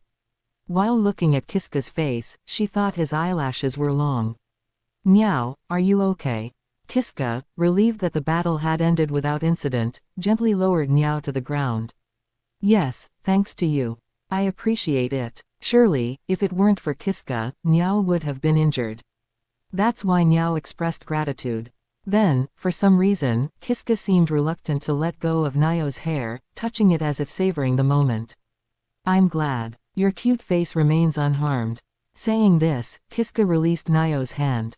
Phew. While giving a vague response, Niao suddenly thought, was I just called cute? At that moment, Niao became aware of the rapid beating of her own heart. Huh, why am I getting excited about something like this? It's just a little help, and I was just called cute. For Niao, it's a trivial matter. Despite knowing this, the heartbeat only intensified. She had no way of knowing the reason it had come to this. Chapter 112 Intimidation. At the same moment, Agatha and the demon lord Zoga were engaging in combat. Who are you? Upon seeing Agatha, demon lord Zoga frowned and uttered those words. I'm the hero. The real deal. Huh. In response to Agatha's confident expression, demon lord Zoga wore a puzzled look. Well, whether you believe it or not, it doesn't matter. Because what we have to do remains the same. What's your problem? You've been annoying since earlier. Yeah, it seems we get along well in that regard. I've found you irritating since earlier too. Having said that, at that very moment, both of them gripped their swords and attacked each other. Kiska. Returning to the location where Agatha and the demon lord were likely fighting, it seemed the battle had already concluded. Agatha approached, waving her hand. Hey, are you okay? Yeah, I'm fine. As she spoke, she embraced me. What about the demon lord? There, over there. I defeated him properly. Certainly, there lay demon lord Zoga in the direction Agatha pointed. It looked like he had been killed by Agatha. I see, you did well. While saying that, I stroked Agatha's head, and she happily leaned into me. Look, I brought Sage Niao. Is that so? As she said that, Agatha looked towards Sage Niao. Niao seemed still unable to grasp the situation and appeared bewildered. I want to use your teleportation magic to get out of the dungeon. Well, that's fine, but, who are you? I'm the hero, the real one. Niao seemed unable to believe it, furrowing her brows. Well, whether I'm the hero or not doesn't matter. Look, the fact remains that I defeated the demon lord. Indeed, the demon lord has already been defeated. Sage Niao observed the demon lord's remains. Is it true, Noct-san, that she defeated the demon lord? Yeah, Assassin nodded in response to Sage Nyo's question. I understand. There's still much I don't know, but if Noct-san says so, I believe Agetha-san defeated the Demon Lord. So, I won't hesitate to cooperate. However, even if we use teleportation magic, shouldn't we wait for everyone to gather? Hero Elijin-sama seems to be sleeping there, but is it okay to wait for Warrior Gorgono-san and Holy Knight Canaria-san? No need for that. I killed both of them, they were traitors. While thinking there might be a better way to phrase it, the truth left no room for argument. Sage Niao seemed shocked and stood frozen. Noct-san, is that true? Yeah. Seeing Noct nod again, Niao tried to come to terms with it. I understand. For now, let's hear the details later. Shall we use teleportation magic to return outside? For now, we managed to convince Sage Niao. Her compliance was surprisingly good, and it was a relief. After that, Niao took her staff and began chanting a spell. Activating teleportation magic would likely take some time, so we needed to wait. So, I sat there absent-mindedly waiting. With the Demon Lord defeated, it seemed like everything was over. When I first came 100 years ago, nothing made sense, but now, I had managed to eliminate the source of the world's destruction. It seemed like I had accomplished everything I needed to do. Come to think of it, how could I return to the original time? What did the observer say again? I remember. If it is determined that the world has been saved, I will forcibly return you to the original timeline. That's right, that's what was said. Wait, how would the observer determine that the world had been saved? Isn't defeating the Demon Lord the end? If only I had asked for more details. While I was lost in thought, it happened suddenly, so suddenly that, at first, I doubted my own eyes. Hey, what are you doing? Unconsciously, I muttered. In my line of sight was Agetha. In Agetha's hands was a large sword, covered with a substantial amount of blood. This one's in the way. Agetha mumbled. Besides, without this one, Kiska will be happy. With this, there won't be any negative rumors about the Alcus people. Saying that, Agetha looked at me and smiled. Certainly, if Noct were to die, the stigma of betrayal wouldn't spread, I thought. What are you doing? Sage Niao shouted. While shouting, she readied her staff, preparing to confront Agetha. What? Are you in the mood to fight me? Please answer the question, why did you kill Noct-san? Yes, just now, like a surprise attack, Agetha thrust her sword into Noct's chest. The sword plunged so deep that blood splattered forcefully. Without even a moment to groan, it was evident that Noct had died instantly. I don't have any obligation to answer you. I want you to answer. Otherwise, I will become your enemy. Sure, whatever. It doesn't matter to me. Your life or death doesn't interest me much. While saying that, Agetha tightened her grip on the sword. Wait, at this rate, Niao and Agetha might start killing each other here. I want to avoid that at all costs. Hey, Agetha, calm down. There's no point in opposing Niao here. Kiska, why are you defending that woman? Saying that, Agetha glared. In an instant, a chill ran down my spine. The pressure emanating from Agetha was incredibly intense. Nevertheless, I mustered up the courage and tried to persuade Agetha. I'm not defending her. I'm just saying it's pointless to fight here. Besides, it's natural for Niao to be angry. Why did you kill Noct? Why? Kiska, aren't you happy about it too? Kiska, wasn't Noct getting in your way? I never said anything like that. This is bad. The more I talk, the worse the situation seems to get. Kiska, move. Saying that, Agetha exerted pressure again. If I continue to side with Niao, Agetha's mood is likely to worsen. Okay. Nodding, I stepped away. Immediately, Agetha approached Sage Niao, placing her sword against Niao's neck, and spoke. If you don't want to be killed, use teleportation magic quickly. I understand. Sage Niao had no choice but to nod in agreement. From my perspective, although Niao may have been frightened, it seemed unlikely that she would be killed, so for now, there was a sense of relief. And then, using Niao's teleportation magic, we escaped outside the dungeon. In the end, only 4 of us, Agetha, myself, Sage Niao, and Hero Elijin, managed to survive and exit the dungeon alive. Chapter 113 Change of Clothes. Thanks to Sage Nio's teleportation magic, we were able to safely return to the village of Katarov. Having defeated the demon lord, we were welcomed and greeted by the villagers. No one in the village knew what had transpired within the dungeon. They were unaware of the missing individuals or the new addition of Agatha. The smooth explanation provided by Sage Niao, without any accusations, played a significant role in maintaining this peace. A celebration for the demon lord's defeat did not take place. This was because the main character, Hero Eligen, was still asleep. By the way, the villagers were informed that Hero Eligen was resting due to injuries sustained in a fierce battle with the demon lord. Therefore, plans were made to hold a celebration once Hero Eligen woke up. Hey, Kiska, what are we going to do from here? After finishing dinner, we were resting in a room provided by the villagers. Just as I was thinking about going to sleep, Agatha came to the room. Well, while nodding in response to Agatha's question, I pondered. I had assumed that defeating the demon lord would enable us to return to our original timeline, but there was no sign of that happening. Could there be a time delay involved? For now, I considered explaining the detailed circumstances to Agatha. There was such a thing. I see. I had previously explained about the mysterious entity known as the Observer. However, I hadn't detailed the interactions with the Observer.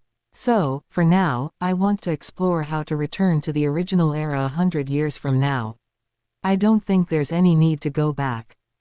Well, because I'm here, Kiska is here, and we're incredibly happy right now. So, I think it would be better to stay in this era. Well, maybe. When she said that, I started to feel that way too. I had no family in my original time, so there might not be much need to return. The only concern might be about Namiya. If I don't go back 100 years, I won't be able to test whether the resurrection ring I obtained could bring Namiya back to life.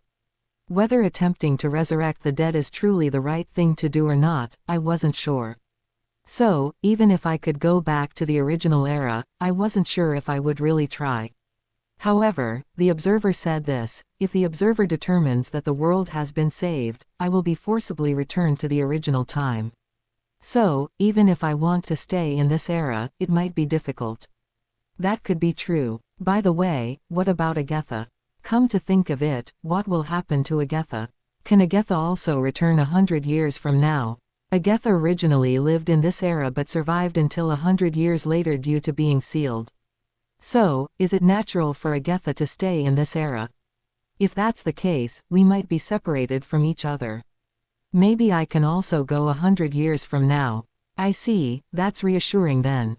Despite coming to the past for Agatha's sake, it would be lonely not to be able to see her again. So, I felt relieved by Agatha's response. The next morning, I woke up in the bed of the inn where I had stayed. Even after a day had passed, there was no way to return to the original timeline. When the Observer determines that the world has been saved, I will be forcibly returned to the original timeline. I echoed the words the Observer had said. Come to think of it, although it's mentioned that, when the world has been saved, it was never specified that defeating the Demon Lord would achieve that. Does that mean that even after defeating the Demon Lord, the world is still on the brink of destruction? If that's the case, it seems necessary to come up with some kind of plan. For now, I'll ask Agatha. So, I headed to the room where Agatha was staying. Agatha, there's something I need to talk to you about. While saying that, I opened the door. Oh, she exclaimed. To my surprise, there in front of me was Agatha, either changing or undressing, in a state of partial undress. I unintentionally saw various things like her underwear and cleavage. Sorry, I quickly said while attempting to close the door. If only I had checked before opening it. Why are you trying to close it? Nevertheless, for some reason, Agatha grabbed the door, preventing it from closing. It's not good to see someone changing. It's fine if it's you, Kiska. It's not that simple. While saying this, I strained to close the door, but it seemed like Agatha was much stronger, and I couldn't close it at all. I give up. In the end, I gave up trying to close the door. No matter how hard I tried, I didn't feel like I could win against Agatha's strength. Truly befitting a hero. You can come in. As instructed, I entered. So, what did you want to talk about? Seating myself on the bed, Agatha said while sitting down next to me. Hey, why aren't you changing? Agatha is still in her underwear, making it awkward to look directly at her. Since she was in the middle of changing, I hoped she would finish changing soon. I can change later. I'm more interested in hearing your story. Normally, you wouldn't want others to see you in such a state. That's why I said earlier, it's fine if Kiska sees. Oh, I see. Kiska, you're probably embarrassed seeing me like this. Well, it can't be helped. Kiska is such a coward, even when I tempted him so much, he couldn't make a move. I got goosebumps. I never expected Agatha to bring up that incident. Clearly, she's referring to the night when we first encountered each other in the dungeon, and she tried to make a move on me, but I rejected her, leading to her subsequent suicide. Frankly, that event is still a significant trauma for me. At the same time, because of that incident, I have an unavoidable sense of discomfort around Agatha. Moreover, when other women approach you, you easily give in to their advances. Kiska wouldn't understand, right? How much my heart was wounded. I immediately apologized. I don't want to hear any apologies. Agatha responded. Looking at her expression, she seemed on the verge of tears. Despite her strength, she appeared fragile and easily broken when I wasn't around. I love you, Agatha. Upon hearing this, she smiled. I haven't figured out if I truly love her or not, but right now, this feels like the right answer. Chapter 114 Breakfast. So, what's the story you came to talk about? Agatha switched the topic, saying that, come to think of it, I did come into this room mentioning I had something to talk about. I talked about it yesterday, right? The observer told me that if it was determined the world has been saved, I'll be returned to the original time. So, even after a day, I haven't returned to the original time. I thought it might mean that the world is still on the brink of destruction. I see. Indeed, that possibility seems quite likely. But we defeated the demon Lord Zoga, the root cause of the world's destruction. So, what could be the reason for the world's destruction? There are still dangerous entities besides Demon Lord Zoga. The demonic forces under the Demon Lord are still present, and there's this mysterious organization called Chaosism. True, that's a good point. Even though we defeated Demon Lord Zoga, it doesn't mean that this world has become peaceful. Hey, Agatha, if the world is on the verge of destruction, I want to prevent that. Will you cooperate with me? I'm a hero. It's my job to save the world, so cooperating is a given, right? I see. If Agatha is willing to cooperate, that's a relief. After all, she is a hero. However, I wonder where we should start. If we don't know the cause of the world's destruction, we can't come up with a plan. Agatha, do you have any idea about the cause of the world's destruction? Well, for example, it could be those guys from the Chaosism. I don't know the specifics, though. I see. In that case, it seems like we'll have to investigate diligently. Kiska, can I make a suggestion? What is it? I want to go somewhere with you, just for fun. Fun, huh? I thought, is it really okay to do something so carefree when the world might be on the verge of destruction? However, being too tense isn't good either. Alright, let's go somewhere for fun. Yay, she said with joy. After Agatha finished changing, we headed downstairs. We heard that breakfast was prepared for us in the dining room on the first floor. Good morning. Ah, good morning. Meow, are you having breakfast too? Yes, that's right. As we entered the dining room, Sage Meow greeted us. There seemed to be something awkward about her demeanor. She glanced behind her. Ah, I see. Already seated at the table was Hero Eligen. Although he had been unconscious yesterday, he seemed to have recovered in a day and looked healthy. Good morning, Hero. To be polite, I greeted him respectfully. Ah, good morning. Hero Eligen returned the greeting, but his expression seemed tense. Hey, Agatha, say hello. I quietly urged Agatha, who was standing behind me doing nothing. Hello. Unbelievably, she said it without even making eye contact. Hey, he's not just anyone, he's a prince and the hero. Show some respect. It's too rude. Just as I was about to apologize, at that moment. I've heard most of your circumstances from Sage Niao, Hero Eligen began without reproaching Agatha's attitude. Thanks to that, I missed the timing to apologize. Is that so? Once again, Agatha responded bluntly. There are various things I want to confirm with you, but first. Hero Elijin let out a sigh. What could he be about to say? What if he sentences me to execution with the authority of a prince? There are too many possibilities for execution. Thank you. On behalf of the citizens, I express my gratitude to you for defeating the demon lord. Hero Elijin bowed earnestly. I widened my eyes in surprise. I hadn't expected to be thanked. Kiska, you also cooperated. Let me express my gratitude to you as well. Thank you. Thank you. On top of that, I was also thanked personally. I hastily bowed my head in return. Now then, would you mind explaining the details of this incident from your own perspective? Hero Elijin said, looking at Agatha. Despite having heard the circumstances from Sage Niao, it shouldn't be sufficient. It's only natural to ask for an explanation. With that in mind, I looked at Agatha. No way, she bluntly refused. You don't refuse a request from Hiro-sama. I hurriedly expressed my disapproval to Agatha. I hope this doesn't worsen Hero Elijin's mood. It's just a hassle. That's not an excuse. Properly explain it to Hiro-sama. Well, if Kiska says so, fine. Although clearly disgruntled, she nodded, so I'll consider it a win. I apologize. I'll scold her later, so please forgive us. Yeah, it's fine. No need to apologize. It seems he has accepted the situation. Phew, Hiro-sama is so kind. Well then, let's have breakfast while we talk, and so, the explanation to Hero Elijin began. Chapter 115 Explanation. Alright, but who are you? Hero Elijin, sitting across from Agatha, jumped straight into the main topic and posed the question. By the way, we had already cleared the area while having breakfast, so only the four of us, me, Agatha, Hero Elijin, and Sage Niao, were present to hear this important conversation. I'm the real hero, Agatha replied in a blunt manner.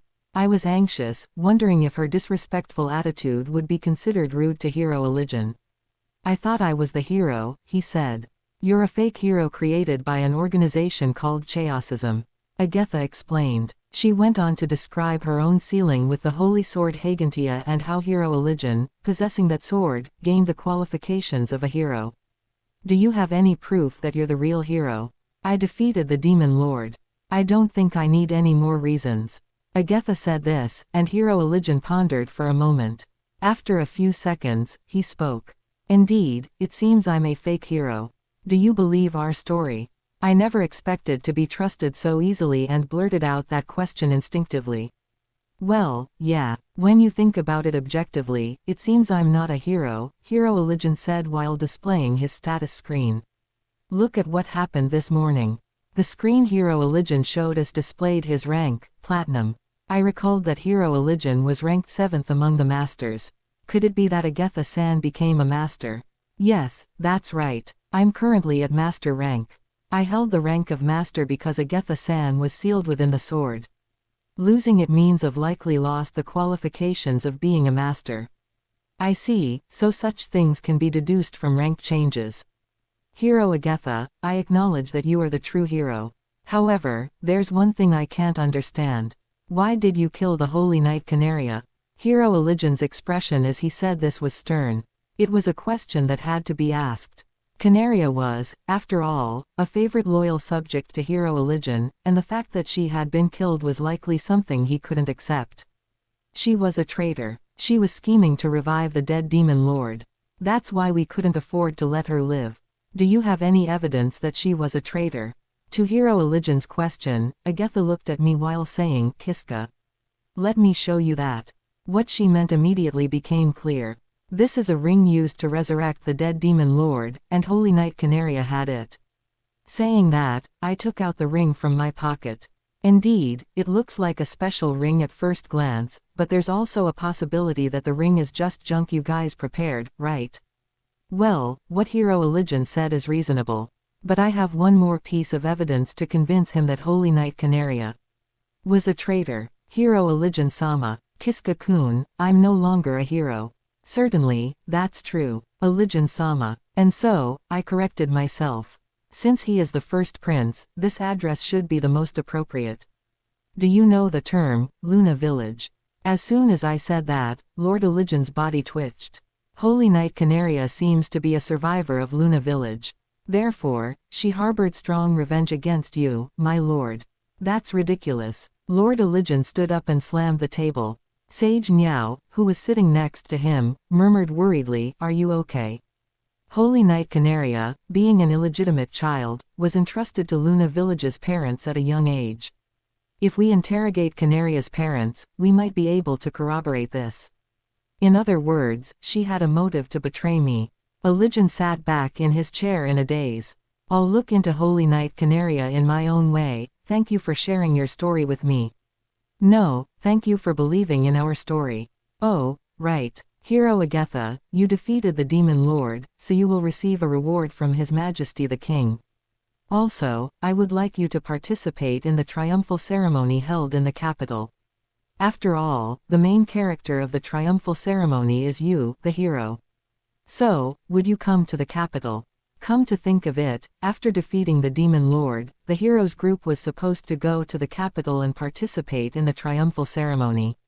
No way. Too much trouble. Agatha refused with those words. I don't like standing out too much. I even hate calling myself a hero. If you want, you can say that you defeated the Demon Lord. Indeed, it's not that simple. Elijin had a troubled expression. At the very least, you don't have to participate in the triumphal ceremony, but could you please come to the capital? I'd like to entertain you. I don't want to. Well, it's quite something to casually refuse the request of the Crown Prince. Hey, Agatha, wouldn't it be okay to go to the capital? If you go there, you might find various interesting things. This morning, Agatha expressed a desire to go out and have fun. In that case, going to the capital for sightseeing might not be a bad idea. If Kiska says so, I'll do it. I'm glad you're in the mood for it. Well then, I'll arrange for a carriage again, so shall we go to the capital together? Saying that, Lord Elijin seemed ready to head somewhere. He had already finished his breakfast. It seemed like he intended to conclude the conversation. Elijin-sama, there's one more thing I'd like to tell you. What is it? In fact, our battle is not over yet. The world is not yet saved from the threat of destruction. However, the specifics of what will happen are still unknown. All I could do was convey a sense of caution. Even so, Elijin nodded and said, I'll keep that in mind. Chapter 116 Depart for the Royal Capital. After finishing breakfast with Elijin, we promptly headed to the capital using a carriage. The villagers wanted to hold a feast they couldn't have yesterday, but seeing that Elijin was busy and couldn't be detained, they reluctantly gave up. Well then, let's depart. Elijin commanded the coachman. In the carriage, Elijin and Sage Niao sat across from me, while Agatha sat beside me. I remembered riding in this carriage several times before. Back then, I was on edge, unsure when the Holy Knight Canaria might betray us. Now, knowing there are no enemies, I could ride in it with ease. By the way, what's the relationship between Kiska and Agatha? You seem to get along quite well. As the carriage started moving, Elijin initiated a conversation. Our relationship, how should I explain it? The term, friends, feels insufficient to describe the connection between Agatha and me. On the other hand, I couldn't think of a better expression. We're lovers, Agatha asserted, catching me off guard. I nearly burst out laughing. No, I don't remember becoming Agatha's lover. Well, we've kissed multiple times, so we're practically in a romantic relationship, I suppose. Someone unexpectedly exclaimed. The carriage fell silent for a moment, struck by the surprisingly loud statement. Niao, is something the matter? Elijin spoke to Sage Niao, who was sitting next to him. Oh, it seems the voice's source was indeed Sage Niao. And no, I was just a bit surprised, please don't mind it. Sage Niao hurriedly tried to cover up her surprise. Well, unexpected loud outbursts happen to everyone. Indeed, it's surprising that you two are in a romantic relationship. After all, you just met inside the dungeon. Where did you become so close? Elijin agreed with Niao's words. It's troublesome to answer that. In Elijin's perspective, Agatha was freed from her seal inside the dungeon, gaining her freedom. So, it would seem that we went from acquaintances to lovers in just a day. I fell in love at first sight. Agatha explained with a shy expression. There's no choice but to go with that. I see. Certainly, Kiska is quite handsome. I understand the feeling. Kiska, handsome, huh? Good for you. Agatha teased, smirking. I wouldn't be happy to hear that from a guy. Besides, Ilijan is much cooler than me. So, even if someone says I'm handsome, it just sounds like flattery. Well, then, should I say it? Stop it, it's embarrassing. Ilijan-sama is watching, you know. Then I'll tell you when we're alone. Please stop. Either way, it's embarrassing. Is it really okay to have such a lovey-dovey conversation? I hope Ilijan isn't getting bored. Feeling uneasy, I sneak a glance at Ilijan. He's smiling, thankfully. It seems he's not in a bad mood. As expected, being a prince of a country, he has a large heart. Ah! Suddenly, a sniffle is heard. Looking over, Sage Niao, sitting diagonally across from me, is hunched over, suppressing her sobs. Others seem to have noticed, too, and everyone wears a puzzled expression. After all, there was no reason for tears in our previous conversation. It's unclear why she's crying. I'm sorry, it seems like I got some dust in my eyes, and, well, my tears haven't stopped since earlier. I'd be happy if you could ignore it. Sage Niao, still rubbing her eyes, offers an explanation. Even though it's clear that it's not just dust in her eyes, no one says anything.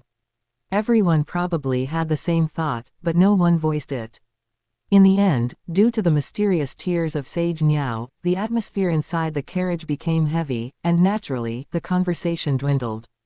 When we arrived at the royal capital, the town was already in a festive mood. Everyone was out in the streets, drinking and singing. It seems that news of the demon lord's defeat had already reached the entire town. The presence of Ilijan inside the carriage was quickly noticed by the people. As a result, a crowd gathered around the carriage, causing a state of confusion. Soldiers who had arrived managed to control the situation and calm the chaos. Ilijan showed his face from the window, waving his hand and responding to the expectations of the people. As for us, unsure of what to do, we pretended not to hide our faces. The carriage continued through the town and entered the royal palace. Hero Agatha, it seems that His Majesty the King has already prepared to welcome you.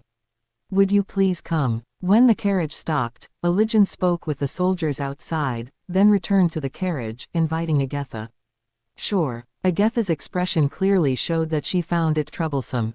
Kiska and Niao, please come too. You are also contributors. My father wants to express his gratitude. With that, Agatha, Niao, and I descended from the carriage. Niao's tears seemed to have completely stopped, and she appeared calm. Agatha, don't be rude in front of His Majesty the King. I voiced my concern just to be sure. I know. I'm aware of my position. Agatha said so, but I was still worried. I'm also going to meet the king in person. Thinking about it, I started to feel nervous. The clothes I'm wearing, prepared in the village, seem too shabby to meet the king. I wonder if it's okay like this. Kiska, are you nervous by any chance? Of course. Aren't you nervous? On the contrary. No, not at all. Agatha nodded with a nonchalant expression. I could learn a bit from her composed demeanor. After all, I'm the hero. I'm not afraid of the country's leaders. Being a hero is amazing. Just stay behind and watch, Kiska. It seems like I'll be the one handling all the interactions. You seem really reliable. It's kind of reassuring to have you. Is that so? Talking with Agatha seemed to have loosened the tension a bit. The king is waiting on the other side. A servant-like figure who was guiding us stopped in front of the door. It seems that the king is waiting beyond this door. Chapter 117 Audience. In the audience chamber of the royal palace, the king sat on the throne, ready and waiting. On either side of him, numerous other dignitaries stood imposingly. Your Majesty, we have returned, announced Prince Ilijan, leading the way. Ah, welcome back. I'm proud to have a son like you, the king responded. Prince Ilijan bowed his head, saying, your words are too kind. Now, I heard that among you is the one who defeated the demon lord, the king inquired. Yes, she is the true hero who defeated the demon lord, Prince Ilijan introduced Agatha. As Agatha stepped forward, she bowed and said, "Your Majesty, it's an honor to meet you. My name is Agatha." "I see, so you are the hero." When I heard that my son was not the true hero, I was somewhat disappointed. However, the fact that the demon lord was defeated by your hands is a cause for great joy. "It was a righteous deed," the king remarked. "Your words are too kind," Agatha replied, expressing her gratitude with a bow. "Indeed, I must reward you for your achievements. Is there anything you desire?" The moment the king uttered those words, a murmur of surprise and delight filled the room. The lavish treatment seemed to have taken everyone aback. Be it gold, land, status, or power. If there's anything within my means, I shall grant it to you. The king's generosity was quite remarkable. It felt like he would fulfill any request made. "Well," Agatha began, and all eyes turned to her. I wondered what she would wish for. "I don't particularly need anything. I am content with the current situation." As Agatha spoke, another wave of astonishment swept through the room. Voices praising her humility and expressing admiration for the chosen hero could be heard. "Ha ha ha, truly a person befitting the title of hero. However, doing nothing would tarnish the king's reputation. I'll prepare a reward for you later." Saying so, the king issued some instructions to his subordinates. The audience with the king concluded smoothly. Later, I learned that I, along with Agatha and Sage Nio, would receive rewards from the king for our contributions. Afterwards, the three of us attended a banquet held at the royal palace, doubling as a victory celebration. The feast was more extravagant than usual. Additionally, we were graciously allowed to stay in rooms within the palace for a while. "I'm so full." Agatha stretched out on the bed. Indeed, the dinner portion was quite large, leaving her satisfied. "Hey, Agatha, what are we doing tomorrow?" Since we hadn't received our rewards yet, we planned to stay in the royal capital for a while. "I want to go on a date." "A date? Well then, since we're here, how about exploring the royal capital together tomorrow?" Yeah. With that, our plans for tomorrow were set. Despite the looming concern that the crisis of the world's destruction might catch up with us soon, it seemed like we could enjoy our time for a while. Speaking of which, why was Niao crying in the carriage? She seemed a bit down during the audience with the king, too. I couldn't figure it out. Even digging into memories from the previous timeline spent with Niao didn't lead to any apparent reason. It couldn't be that Niao liked me, got shocked to see Agatha and I together, and ended up crying. After all, memories from the previous timeline spent with Niao were completely reset. I was a bit concerned about Niao, but there didn't seem to be much I could do now. In this timeline, we hadn't deepened our relationship, so suddenly offering advice might just confuse her. "By the way, I heard earlier that there's a large bath in this royal palace, and we're free to use it," Agatha said. "A large bath, huh?" I responded. I was familiar with public baths from Katarov village, so I knew what to expect. Being in the royal palace, I imagined it would be an extravagant facility. I looked forward to experiencing it. "Let's go later," Agatha suggested. "Since we're here, why not go in together?" "Don't be ridiculous. Men and women can't use the same bath. It'll be fine if we don't get caught. It's the royal palace's bath. Various people, including servants, are likely using it. So, using it without getting caught is probably impossible." "I see. I should have asked His Majesty to reserve it just for us," Agatha said, as if considering such a proposition. "By the way, why didn't you ask His Majesty for a favor?" I inquired, curious. If I were in the same position, I might have ended up asking for money. I told him. I said I'm content with the current situation. "Yeah, you did mention that. But, as long as Kiska is with me, I don't need anything else." Saying this, Agatha gazed at me. Her eyes emitted a fierce, animalistic glow, as if staring at them for too long might engulf me. "I see," I responded calmly, concealing the thumping of my heart stirred by Agatha's straightforward affection. Chapter 118 Date. The next day, as promised, Agatha and I went out for our date. The atmosphere of victory still lingered, and the passing crowd seemed somewhat festive. "Nay, Agatha." "What?" Agatha, walking beside me, looked in my direction. "Do you have money or something?" "Yeah, I have some." While saying so, Agatha deployed an item box from her hand. Several coins came out from it. It's a bit awkward to say, but I don't have much money. When I was falsely imprisoned in the dungeon, I wasn't given any money. After that, even though I had the opportunity to leave the dungeon, I didn't have the means to prepare money. You don't have to worry about it. I have plenty of money. Making her pay felt a bit pathetic. At least I should escort her. I'm prepared for that. Yesterday, I asked a servant working in the royal palace for a recommended place. Are you still not hungry? Yeah, I just had breakfast. Breakfast was brought to my room by a servant working in the royal palace. Are you interested in theater or anything? There's a famous theater in the capital. Oh, really? I might want to go. Well then, let's head there right away. Yesterday, I heard from a servant that the theater in the capital was the most popular dating spot. So, Agatha and I headed to the theater. I'm terribly sorry, the receptionist said, bowing her head. When we inquired about tickets for the day, the theater was already full and the tickets were sold out. What about tomorrow? Are there any available seats? Tomorrow is also fully booked. When would there be availability? Well, even in the near future, it would be 6 days from now. The receptionist said apologetically. Waiting for 6 days seemed quite busy. What should we do, Agatha? Our future plans were not particularly decided. We could stay in the capital for 6 more days, or we could leave for another town tomorrow. Since we were told we could stay at the royal palace for 6 months or even a year, staying for another 6 days wouldn't be a problem. If you want to see it, I'm totally fine with that. What I want to know is whether Agatha wants to see it or not. Agatha often seems to agree with me. While that in itself is pleasing, I occasionally want to hear Agatha's opinions. Well, yeah, if I'm with Kiska, I'd be happy doing anything, so if you ask me, it might be difficult to answer. Agatha said. When she says things like that, I get a little shy. I wonder how much she likes me. Well then, since it's a rare opportunity, let's watch it together. Yeah. So, 6 days later, we made a reservation to watch a play at the theater. After that, I had lunch with Agatha at a restaurant popular among the servants in the capital, as recommended. Then, we aimlessly strolled through the town. As befitting a capital, there was a rich variety of goods, and simply gazing around provided ample enjoyment. Since dinner would be prepared for us at the palace, we returned home before dinner.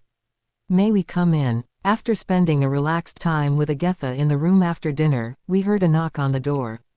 Upon opening it, we found Prince Elijan and his servant.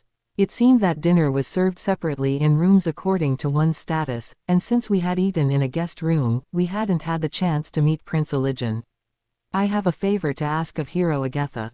What is it? We are holding a triumph ceremony soon, and I was wondering if you would attend. Agatha had likely declined when invited to the triumph ceremony before. Well, I'm aware that you declined before, but I'm asking again. Since we are holding the ceremony, I would really like you, as the hero, to participate. I believe the citizens would be pleased if you attended. Even though Prince Elijan was persuasive, Agatha wore a reluctant expression. It seemed she really didn't want to participate. Well, if you don't want to participate, could you please tell us the reason? Prince Elijan, seemingly sensing Agatha's feelings, spoke up. I don't want to stand out. If people find out that I'm the hero, even just walking around town could attract attention. If that happens, I might get tired of dealing with it. I see. In that case, it's fine to wear a mask during the ceremony. That way, even if you walk around town, no one will know you're the hero. How about that? Agatha looked troubled. She probably hadn't expected to receive a solution like wearing a mask just for her sake. By the way, when is the triumph ceremony being held? It's 6 days from now. 6 days later. Come to think of it, the play we're going to see is also scheduled for 6 days later. Unfortunately, I have plans on that day, so I won't be able to attend the triumph ceremony. What plans do you have? I'm going to watch a play. I've already bought the tickets. Saying that, Agatha proudly showed the tickets. I see. Indeed, it's the same day. Saying so, Prince Elijan pressed his forehead, lost in thought. All right, let's move the theater day to the next day. Can you do that? I'm a prince. If I tell the theater, they can easily make changes to the tickets. Prince Elijin always spoke in a friendly manner, making it easy to forget that he was a member of the royal family in this country. Well, ticket changes should be simple for someone of his status. Well, it's not necessary. I want to watch the play 6 days from now. I see, but I can't really change the date of the triumph ceremony. As he said this, Prince Elijin looked at the theater tickets. Then, as if he had just realized something, he spoke up. These are seats with obstructed views, right? Obstructed views. Did you buy these tickets today by any chance? Yeah, I did. I thought so. These seats are famous for being at the end and right behind a big pillar. They're commonly known as obstructed view seats. You won't be able to see anything from these seats. Is that so? Theater in the capital is popular, and it's said that you have to make reservations 6 months in advance. Even then, the only reason you were able to get tickets for 6 days later is probably because that day coincided with the triumph ceremony. Still, it seems only obstructed view seats were available. I couldn't help but be amazed that the theater was so popular, requiring reservations 6 months in advance. But as a prince, I can arrange for premier seats 7 days later, and it will be a private room on the most visible 3rd floor, exclusively for you two. Premier seats. Yeah, it's a seat in the middle of the 3rd floor, offering the best view, and it's a private room that only you two can enter. The term, private room, seemed to stir something in Agatha's heart, as her pupils dilated noticeably. Of course, you attending the triumph ceremony is a condition for getting the premier seats. While premier seats were undoubtedly tempting, there seemed to be some hesitation about attending the triumph ceremony, and Agatha couldn't immediately give an answer. Prince Elijin, I'm allowed to participate in the triumph ceremony, right? Yeah, Kiska, you're a contributor too. I'd be very happy if you could join us. I see. In that case, Agatha, how about participating in the triumph ceremony with me? Since Prince Elijin has gone out of his way to help us, and we've received a lot of assistance, including premier seats at the theater, staying at the palace, and having dinner, maybe we should fulfill his expectations. Yeah, if Kiska walks with me, it's fine. Agatha agreed. All right, it's settled then. Prince Elijin nodded in satisfaction. Chapter 119 Triumph Ceremony. After that, I was free to spend my time until the day of the triumph ceremony. Most days were spent strolling through the city with Agatha. On some occasions, there were impromptu mock battles with the supreme swordsman. On another day, I went on a hunting trip with Prince Elijin, who had invited me. On that day, the sage Niao also joined us. It seemed she was staying at the palace to attend the triumph ceremony. I looked into Holy Night Canaria. Indeed, she was from Luna village. Is that so? Previously, Holy Night Canaria had verbally conveyed that she was from Luna village. Perhaps Prince Elijin had investigated to confirm if this was indeed true. She was well regarded as strong in the Knight's Order, and she had the trust of those around her. That's why I also trusted her. But I wonder what feelings she had while working under me. It was clear that Holy Night Canaria held a strong grudge against Prince Elijin. However, he didn't intend to disclose such information. Would it be okay if I asked what happened in Luna village? I hesitated for a moment whether it was appropriate to ask such a question, but I gathered the courage to ask. I owe you, so of course, I'll explain. With those words, Prince Elijin began to speak. The entire village faced retribution for collaborating with the demonic forces in Luna village. Was that true? Yeah, it seems the villagers were harboring several demons, providing them with food and shelter. I see. Collaborating with demons is considered a serious crime. The discovery happened when another village was attacked by those demons. As a result, several people lost their lives. So, Luna village was disciplined because of that.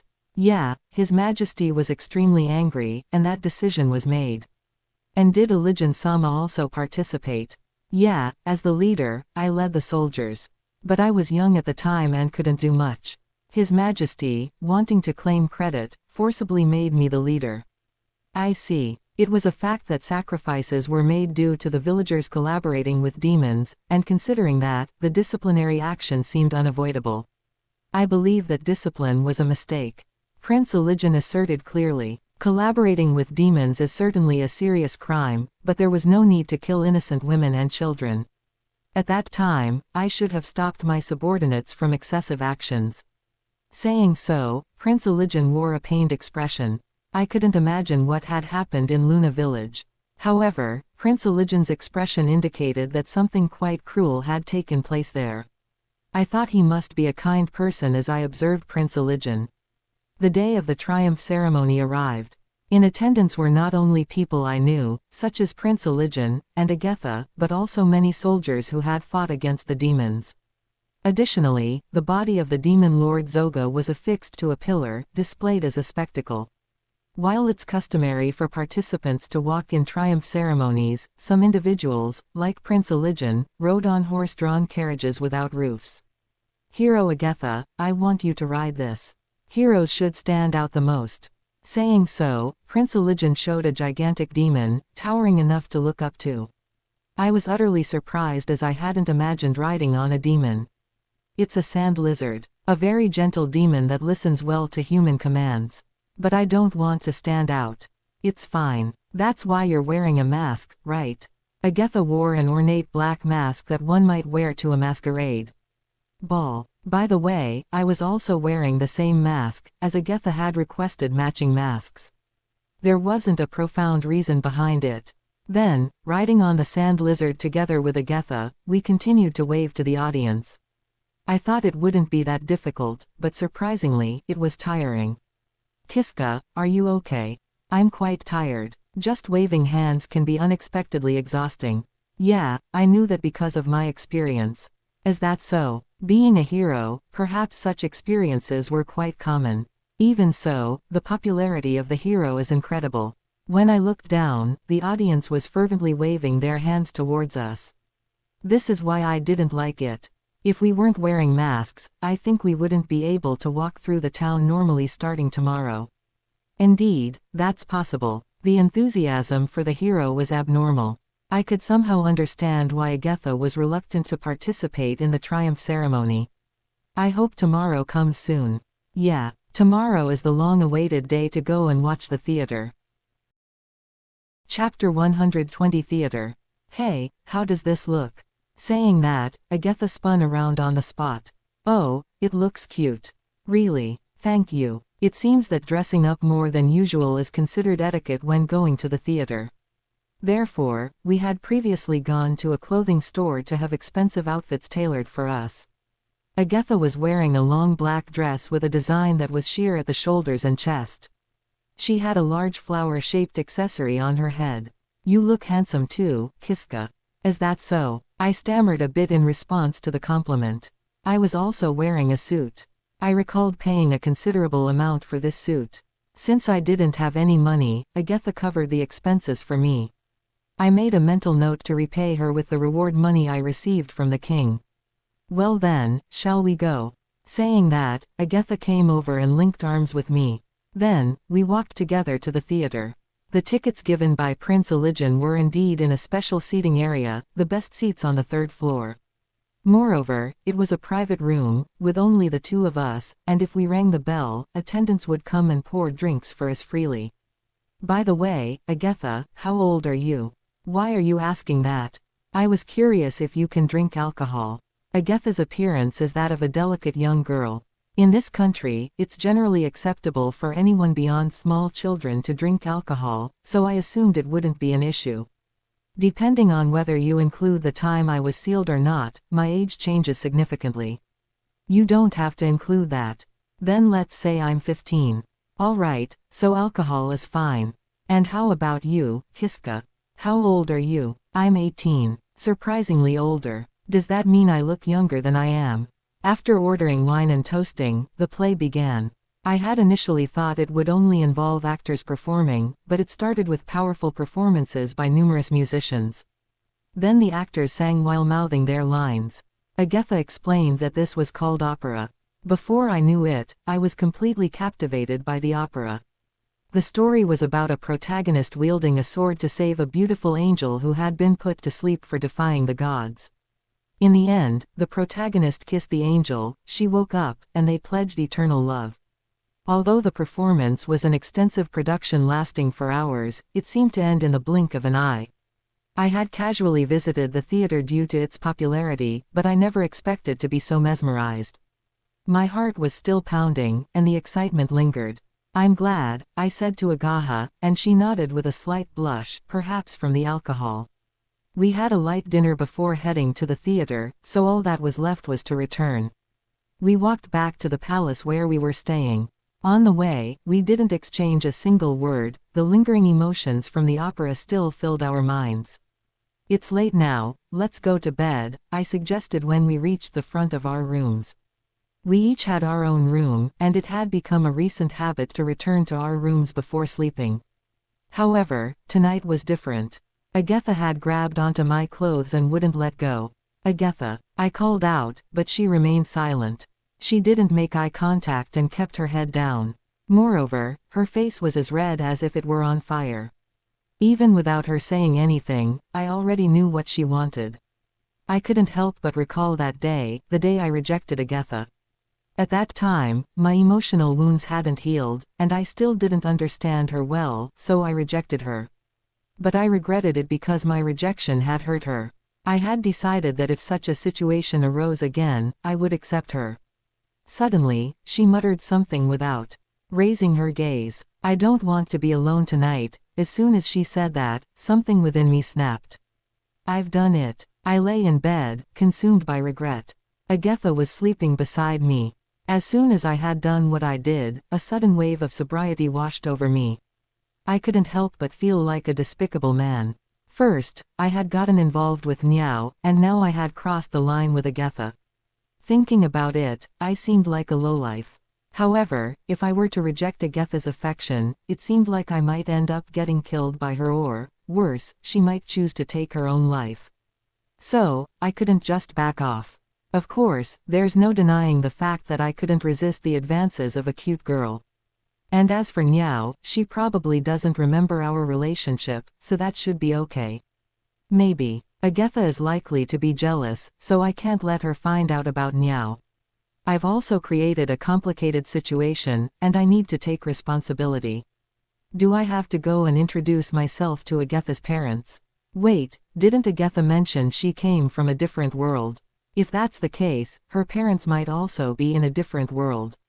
Meeting them might be difficult, considering I don't know how to travel to another world. When morning comes, I'll ask Agatha for more details about all this. I wake up. Oh, it's morning already. Agatha. I call out while trying to embrace Agatha, moving my limbs. What's wrong? Huh. Agatha was standing right in front of me. My body, which should have been lying in bed, is now standing upright on the ground. I observe my surroundings. It's clear that this isn't the room I stayed in at the palace.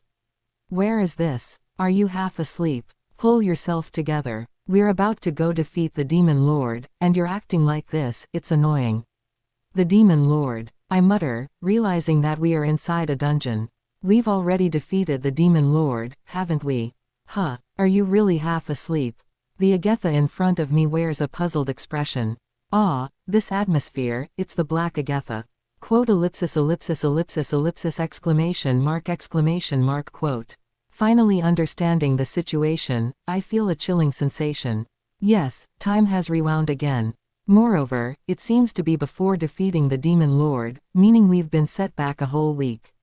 That means someone killed me. Who could it be? There was no one else in that room except Agatha and me. Either someone invaded from outside and attacked me while I was sleeping, or Agatha killed me. I can't think of any motive for Agatha to kill me. On the other hand, I have no clue about any other human. Hey, Agatha, are you aware of the time loop? If it's a time loop, we've been through it quite a bit. I phrased that poorly. Agatha, do you have any memories of doing intimate things with me? Why are you suddenly talking about that? Agatha blushes and stammers. It's an important question. Answer it properly. I don't have any memories like that. What's gotten into you? Until now, Agatha retained her memories even through the loops. However, for some reason, she seems to have no recollection this time. Chapter 121 Second time. The fact that time has looped means I was killed. I had thought the next time I'd die would be during a crisis threatening world destruction, but to die before confirming that is unexpected. For now, I should go see the assassin knocked, right?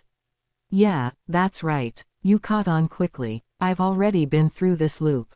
Huh, is that so? Agatha looks puzzled. Yeah, we've already defeated the demon lord once.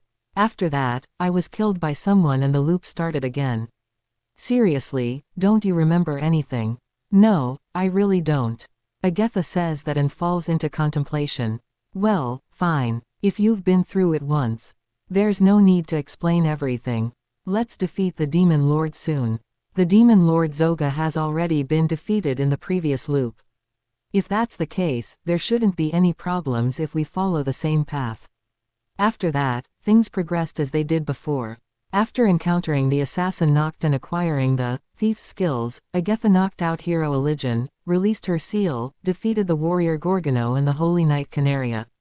Later, while I was retrieving the sage Niao, Agatha defeated the demon lord Zoga. Hey, Agatha, what is it, Kiska? Do we really need to kill the assassin knocked? I couldn't help but be concerned about that. Well, wouldn't it be better without that guy, Kiska? Well, that may be true, but even if the assassin knocked is present, I feel that explaining the situation carefully to Prince Eligen would be sufficient. After all, in the previous timeline, Prince Eligen came to understand our situation. So, is it really necessary to force a kill? No, I won't accept that. I will definitely kill him.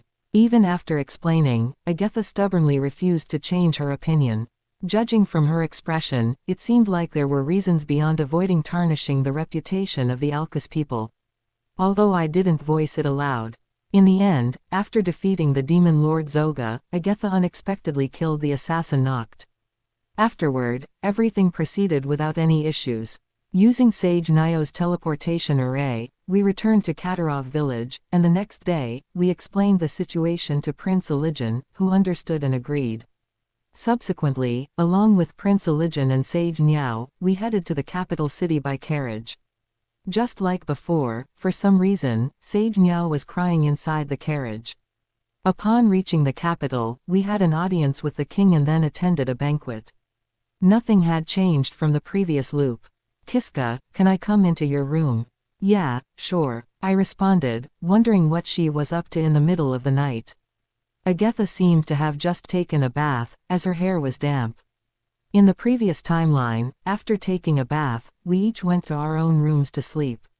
What's going on? At this late hour? I just wanted to be with you. I couldn't help it. Saying that, Agatha climbed onto the bed. Kiska, let's do it. She declared with a bewitching smile. Ever since that day when I rejected Agatha, and she ended up taking her own life, it became a significant trauma for me. If I were to refuse her again, would she end up dead once more? Such thoughts crossed my mind. In a way, it was like a curse. Therefore, I couldn't bring myself to refuse Agatha's advances. Hey, Agatha, what is it, Kiska? I'm supposed to die 6 days from now. What do you mean? Agatha tilted her head in confusion. So, I explained the situation, the sequence of events. I see, you're going to die in 6 days. What should I do? Don't worry, okay, I'll protect you, Kiska. If Agatha said that, I could rest easy. With Agatha by my side, I believed we could overcome any enemy. Agatha, thank you. I expressed my gratitude while embracing Agatha, and we proceeded to the second round.